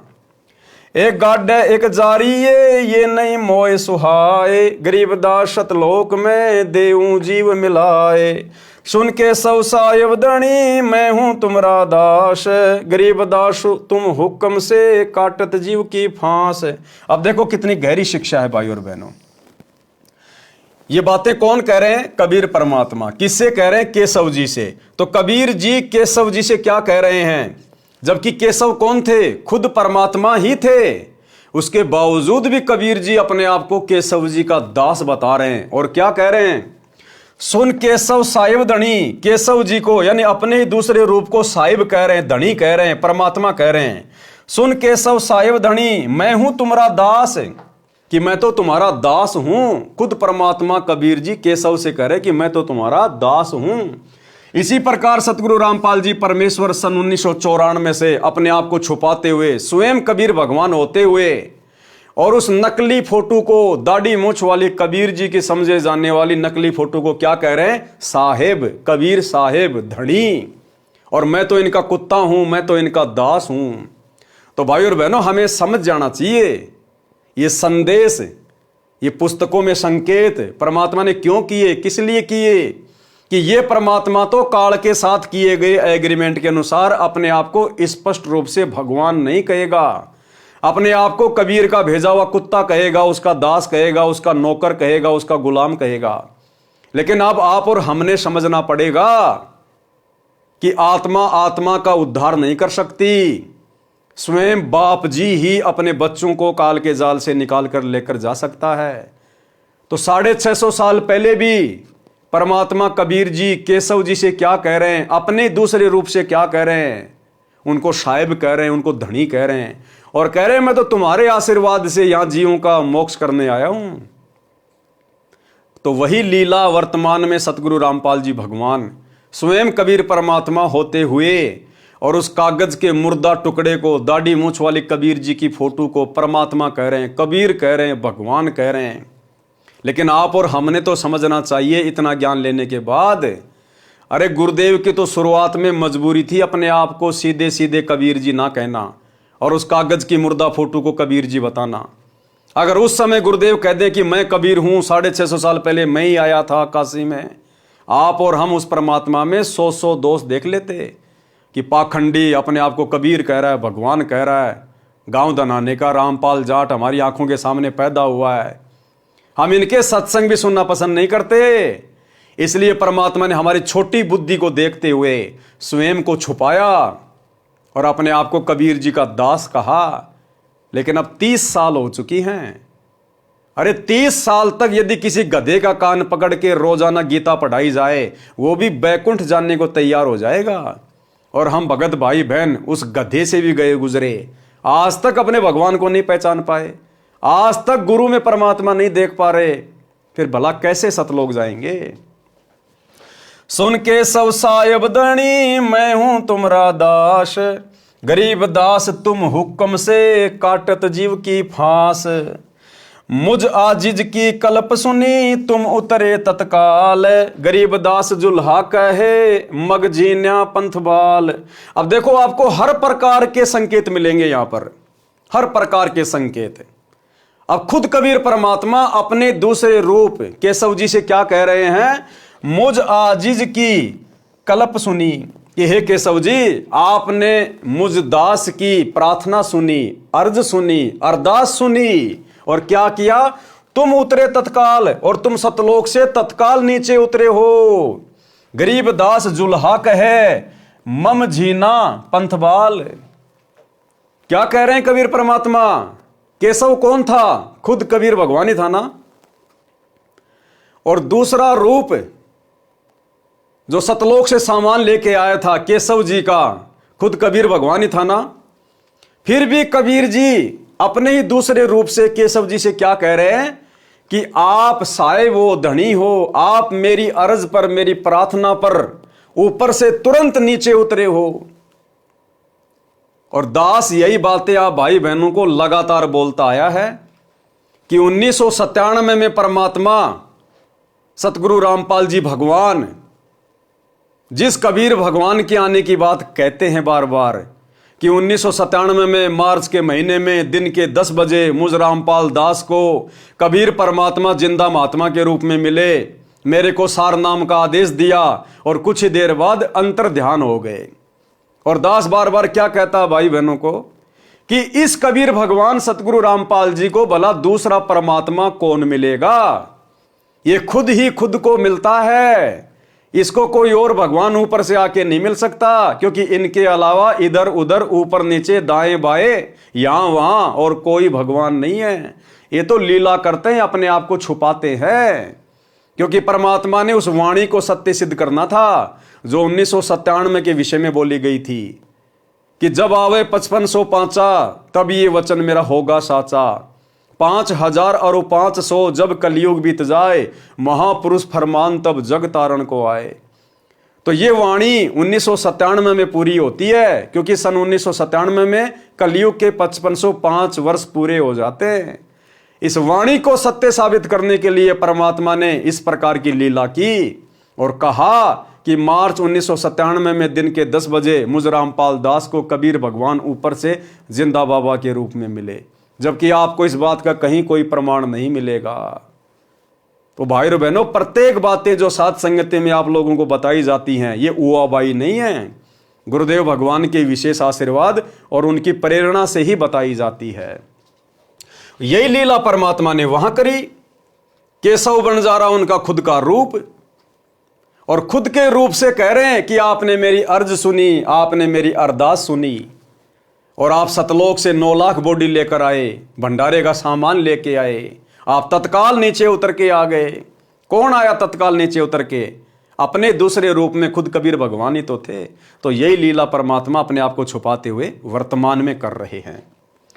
मुझ आजिज की कल्प सुनी तुम उतरे तत्काल, गरीब दास जुल्हा कहे मम झीना पंथ बाल। 9 लख बोडी उतरी के सव कसत करंत, गरीब दास मम कारणे भक्ति स्वरूप भगवंत। सुन स्वामी साहेब धनी करहूं अर्ज अनेक, गरीब दास जुल्हा कहे पूर्ण कीने भेष। कामधेनु कल वृक्ष तू मैं एक तुमरा फूल, गरीब दास के शवधनी सदा संग मखमूल। अब बताओ केशव जी को कितनी महिमा दे रहे हैं कबीर परमात्मा कि तुम तो स्वयं कामधेनु की तरह हो, तुम तो कल्प वृक्ष की तरह हो, और मैं तो तुम्हारे सामने एक फूल की भांति हूं। जो आप 18 लाख लोगों के लिए भंडारा लेके आ गए, जबकि सारा काम कौन कर रहे थे बैठे बैठे? स्वयं धनी। तुमसे संगी संग है हमरे कछु ना चाहे, गरीब दास सतगुरु धैनी उतरे माल भराए। पूर्ण ब्रह्म कृपा निधान सुन के सौ करतार, गरीब दास मुझ दीन की रखियो बहुत संवार। अब बताओ, खुद कबीर परमात्मा सारी सृष्टि का मालिक और अपने दूसरे रूप केशव को कह रहा है कि आप मेरी संभाल रखना, आप मेरा ध्यान रखना। आप तो सारी सृष्टि के मालिक हो, कृपया निधान हो, और गरीब दास मुझ दीन की रखियो बहुत संभाल। खुद भगवान अपने दूसरे रूप से कह रहे हैं कि आप मुझे संभालते रहना समय समय पे। इसी प्रकार सतगुरु रामपाल जी परमेश्वर स्वयं कबीर परमात्मा होते हुए भी अपने आप को कबीर जी का दास कहते हैं, उनका गुलाम कहते हैं, उनका कुत्ता कहते हैं कि उस परमात्मा ने दास को शक्ति दे रखी है। भाई और बहनों, 650 साल पहले वाली वही लीला चल रही है, और हमने अपने गुरुदेव को समझना पड़ेगा, परमात्मा मानना पड़ेगा, नहीं तो हमारा काम 650 साल पहले की तरह अधूरा ही रह जाएगा। कबीर जी वचन। अब कबीर परमेश्वर जी क्या कह रहे हैं? सरलार्थ किया है परमात्मा ने उन तमाम वाणियों का। पारक के अंक की वाणी नंबर 887 से 924 का सरलार्थ है। कबीर जी ने कहा कि हे केशव, मेरा निवेदन सुन, मैं सब स्थानों पर विद्यमान हूं, मैं सर्वव्यापक हूं। जैसे गऊ बच्चे को जन्म देती है, गाय के शरीर में रुधिर भी है यानी खून भी है, गोबर पेशाब भी है, मांस भी है, हड्डियां भी हैं, उसी शरीर में बच्चे के लिए दूध भी बन गया है। इसी प्रकार सत्य साधना करने से इसी रुधिर व मल भरे मानव शरीर में परमात्मा भी प्रकट हो जाता है, भक्ति की शक्ति बन जाती है, जीव का मोक्ष हो जाता है। बच्चे के जन्म से पहले यदि गाय या भैंस के थन को चीर फाड़ कर देखें तो दूध नहीं मिलेगा, मांस व रक्त मिलेगा। बच्चा उत्पन्न होने के पश्चात दूध की बाल्टी भर देती है। हे केशव, अपना सृजनहार अपने उणियार जैसा है, यानी मानव स्वरूप है। ये सब वार्ता मानव को समझाने के लिए है। मैंने यानी कबीर जी ने, जो काल से अधिक प्रभावित है, कर्महीन है, उनको 70 युग तक तत्व ज्ञान समझाया। जुग 70 हम ज्ञान दिया, जीव न समझा एक भी जीव नहीं समझा। मैं घर घर भिन्न भिन्न वेश धारण करके जाता हूं, समझाना चाहता हूं, मेरे को लात मारते हैं। हे केशव सुन, मैं करोड़ों कल्पों तक बार बार सच्ची भक्ति करने की प्रेरणा करने स्वर्ग लोक, पाताल लोक तथा पृथ्वी लोक पर कई बार गया और आया हूं। ये जीव मेरे पीछे पड़ जाते हैं, कहते हैं कि ये झूठा ज्ञान कहता है, इसको मारो मारो। 2006 का क्रोथा कांड, 2014 का बरवाला कांड, वर्तमान में हिसार जेल में बैठे हुए, और 2000 से पहले सन 1994 से 2000 तक गांव गांव जाकर परमात्मा सत्संग करते थे, जीवों को समझाया करते थे। लोग गालियां निकाला करते थे, लोग जो है पत्थर मारा करते थे, बदसलूकियां किया करते थे कि ये हमारे देवी देवताओं को कमजोर बता रहा है, देवी देवताओं की भक्ति छुड़वाता है, इनको छोटा बताता है। भाई और बहनों, सेम वही लीला वर्तमान में चल रही है। हम पूर्व के यानी ऊपर सतलोक के रहने वाले हैं, जीव पश्चिम के हैं, इसलिए बोली मिलती नहीं है। परमात्मा हमें समझाना चाहते हैं, गुरुदेव कह रहे हैं कि हम तो पूर्व देश के हैं यानी सतलोक के हैं, और ये जो जीव हैं 21 ब्रह्मांड के प्राणी, ये हैं पश्चिम के। और पूर्व और पश्चिम वालों की आपस में भाषा मिलती नहीं है। जैसे विश्व के मानचित्र में जो पूर्व में देश हैं, जैसे अमेरिका है, इंग्लैंड है, ब्रिटेन है, ये हैं, और जो पश्चिम दिशा है उसमें हमारा ये भारत देश आता है। तो अमेरिका की भाषा में, यानी जो पूर्व में देश हैं उनकी भाषा में, उनके व्यवहार में, उनकी संस्कृति में, और हमारा जो भारत देश है जो पश्चिम में है, यहाँ की भाषा में, यहाँ के लोगों के आचार विचार व्यवहार में, संस्कृति में रात दिन का अंतर है। वो हिंदी नहीं जानते, हम लोग अंग्रेजी नहीं जानते। इसी प्रकार परमात्मा कहते हैं कि मैं तो पूर्व देश का रहने वाला हूँ, सतलोक का रहने वाला हूँ, और ये हैं पश्चिम के। इसलिए ये मेरे तत्व ज्ञान को इतनी जल्दी और इतनी आसानी से समझ नहीं पा रहे हैं, जिस कारण से ये मेरा विरोध करते हैं। हम पूर्व के यानी ऊपर सतलोक के रहने वाले हैं, जीव पश्चिम के हैं, इसलिए बोली मिलती नहीं है। पश्चिम यानी काललोक के निवासी हैं, यानी हमारे ज्ञान को समझ नहीं पाते। इनको काललोक का लोकवेद पढ़ा रखा है। मेरी कोशिश है कि इनको नरक से निकालूं। जिन्होंने हमारी शिक्षा यानी उपदेश मान ली, दीक्षा ले ली, उनके जम जंजीर काल के लोक के पाप कर्मों के बंधन को समाप्त कर देता हूं। इस बात को केशव भी सुन रहा था तथा प्रभावित हो रहा था। कबीर जी ने कहा कि वे मेरी शरण वाले सत्य भक्ति करके सतलोक में चले जाते हैं, वहां पर अमर पट्टा यानी अमर पद प्राप्त करते हैं। वे कभी जन्म मृत्यु के चक्कर में नहीं गिरते। मैंने यानी कबीर जी ने अनंत करोड़ दुनिया बनाई है, अनंत करोड़ ब्रह्मांड बनाए हैं। मैं इतना सक्षम हूं, परंतु काल जीव का नाम खंड करवाकर मेरे से दूर कर देता है। बताओ मैं क्या करूं? मैं काल को कील दूं यानी बांध दूं, किसी भी जीव को कष्ट नहीं होगा, सब सतलोक में चले जाएंगे, परंतु मेरे ज्ञान को कोई नहीं मानता, न सुनता है। कबीर जुलाहा ये कह रहा है कि मानव की तो बात ही क्या, पशु पक्षियों को भी सुखी कर दूं। मैं तो सदा का बंजारा यानी व्यापारी हूं। मेरी यही सांठ यानी सौदागरी है कि जीवों को सच्चा ज्ञान, सच्चा नाम बताकर, भक्ति करवाकर, काल ब्रह्म का हिसाब करवाकर, जीव को मुक्त करवाकर सतलोक ले जाऊं। वे जीव पुनः काल के जाल में नहीं आते।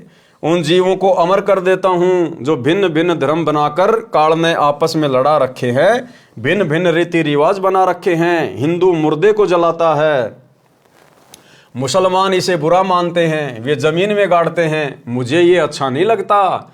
मैं चाहता हूं कि ये तत्व ज्ञान समझें, एक हो जाएं, सत्य साधना करें, सतलोक जाएं, सदा सुखी रहें। डबल रोल करके कबीर जी ने कहा कि हे केशव, हे मालिक, मैं तो आपका दास हूं। डबल रोल करके क्या कहा केशव से कि हे मालिक, मैं तो आपका दास हूं, आपका नौकर हूं। अब सतगुरु रामपाल जी भगवान भी तो उस कागज की मुर्दा डाढ़ी मूंछ वाली कबीर जी की फोटो के आगे हाथ जोड़ के यही कहते हैं कि हे परमात्मा, मैं तो आपका दास हूं, आपका नौकर हूं। तो क्या वो कबीर जी केशव जी के दास थे? क्या नौकर थे? आप और हमें पता है ना, नहीं थे। इसी प्रकार सतगुरु रामपाल जी भगवान ये बापों के बाप हैं, स्वयं कबीर भगवान है। आप और हमें भक्ति समझाने के लिए परमात्मा एक प्रकार से दास की भूमिका कर रहे हैं। डबल रोल करके कबीर जी ने कहा कि हे केशव, हे मालिक, मैं तो आपका दास हूं, आपकी आज्ञा से जीवों के कर्म बंधन काटता हूं। मुझ आजिज की पुकार सुनकर आप तत्काल सहयोग के लिए उतरे हो, 9 लाख बॉडी लेकर आए हो, मेरी लाज रखी है। आपके कारण भगवान की सच्ची भक्ति प्रारंभ होती है। हे केशव साहिब धनी, मैं आपका धन्यवाद करता हूं कि आपने सब पंथों के साधुओं को पूर्ण रूप से तृप्त किया है। आप तो कामधेनु यानी मनोकामना व सब प्रकार के खाद्य पदार्थ देने वाली देवताओं की गाय के समान हो। मैं आपका छोटा सा फूल यानी बच्चा हूं। अब बताओ, खुद भगवान अपने दूसरे रूप को केशव को कह रहा है, मैं तो आपका बच्चा हूं। अब यही भूमिका तो वर्तमान में उस दाढ़ी मूंछ वाली फोटो के सामने स्वयं सारी सृष्टि का मालिक कह रहा है, निभा रहा है कि मैं तो कबीर जी का दास हूं, कबीर जी का नौकर हूं। आप जैसे साथी मेरे साथ हैं, फिर मुझे क्या चाहिए? अरे ये शब्द तो आप और हमने कहने चाहिए कि हे गुरुदेव भगवान, आप जैसा साथी हमारे साथ है तो फिर हमने और किस बात की जरूरत है, फिर हमें क्या चाहिए? मेरे सतगुरु धनी, आप माल भरकर उतरे हो। हे पूर्ण ब्रह्म केशव करतार, मेरी अर्ज सुनो। मुझ दीन का बहुत ध्यान रखना, काल लोक में मेरी सुध लेते रहना। खुद परमात्मा होने के बावजूद भी अपने आप को छुपा रहे हैं। तो आज कैसे खुल्लम खुल्ला कह देंगे कि मैं कबीर हूं? ये ज्ञान इसीलिए तो दिया है, ये बिचली पीढ़ी का समय और ये शिक्षा और ये प्रमाण किस लिए दिए हैं? कि हम अपने गुरु को पहचान लें कि हमारा गुरु किसी का नौकर नहीं, हमारा गुरु कोई दास नहीं, कोई आत्मा नहीं, बापों का बाप है, कोई मिडिल मैन नहीं है, स्वयं कबीर भगवान है। पारक के अंक की वाणी नंबर 925 से 930। सुन कबीर के सौ कहें जो कुछ करो सो कीन, गरीबदास मुख्तार तुम दीन बेदीन। सुन सतगुरु तो से कहूँ तुम हो दीन दयाल, गरीबदास आदीन में तुम साहिब अबदाल। अनंत कोटि ब्रह्मांड को त्यारत लगे न बार, गरीबदास के शौक हैं तुम ही दारमदार। तुम ही दारमदार हो यहाँ कल्प नहीं इंच, गरीबदास के शौक हैं तुम रे ही परपंच। तुम परपंची आदि का अनंत जीव तुम त्यार, गरीबदास के शौक हैं तुमको ली घनसार। अनंत लोक ताना तण्या गुद्दी गाठी तू बीन, गरीबदास के शौक हैं तुमको ली परवीन। केशव जी के वचन तथा भंडारा संपन्न की वाणी। अब भाई और बहनों, आज की वीडियो में हम केवल इतना ही लेंगे। कल रात्रि 8 बजे सभी भाई बहन फिर से लाइव जुड़िएगा। आगे कबीर परमात्मा की और केशव जी की और क्या क्या बातचीत होती है, और काशी में जो भंडारा परमात्मा ने करवाया अपने 18 लाख से अधिक आत्माओं को, फिर उसमें परमेश्वर ने और क्या क्या ज्ञान गोष्ठी की, और किस प्रकार से आत्माएं भंडारा लेकर तृप्त हुई, और कैसे परमात्मा की जय जयकार करने लगी, और कैसे सिकंदर लोदी का धार्मिक गुरु शेख तकी अंत में फिर भी बाज नहीं आया, और कैसे परमात्मा ने अंत में उसको उसके कर्मों की सजा दी। तो कल रात्रि 8 बजे सभी भाई बहन फिर से लाइव जुड़िए। तब तक गुरुदेव भगवान हम सबको आज्ञा दें, इजाजत दें, आशीर्वाद दें।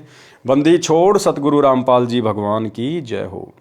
भाई जो गुरु बचन पे डट गे, कट गे फंद 84 के, कट गे फंद 84 के, कट गे फंद 84 के। भाई जो गुरु बचन पे डट गे, कट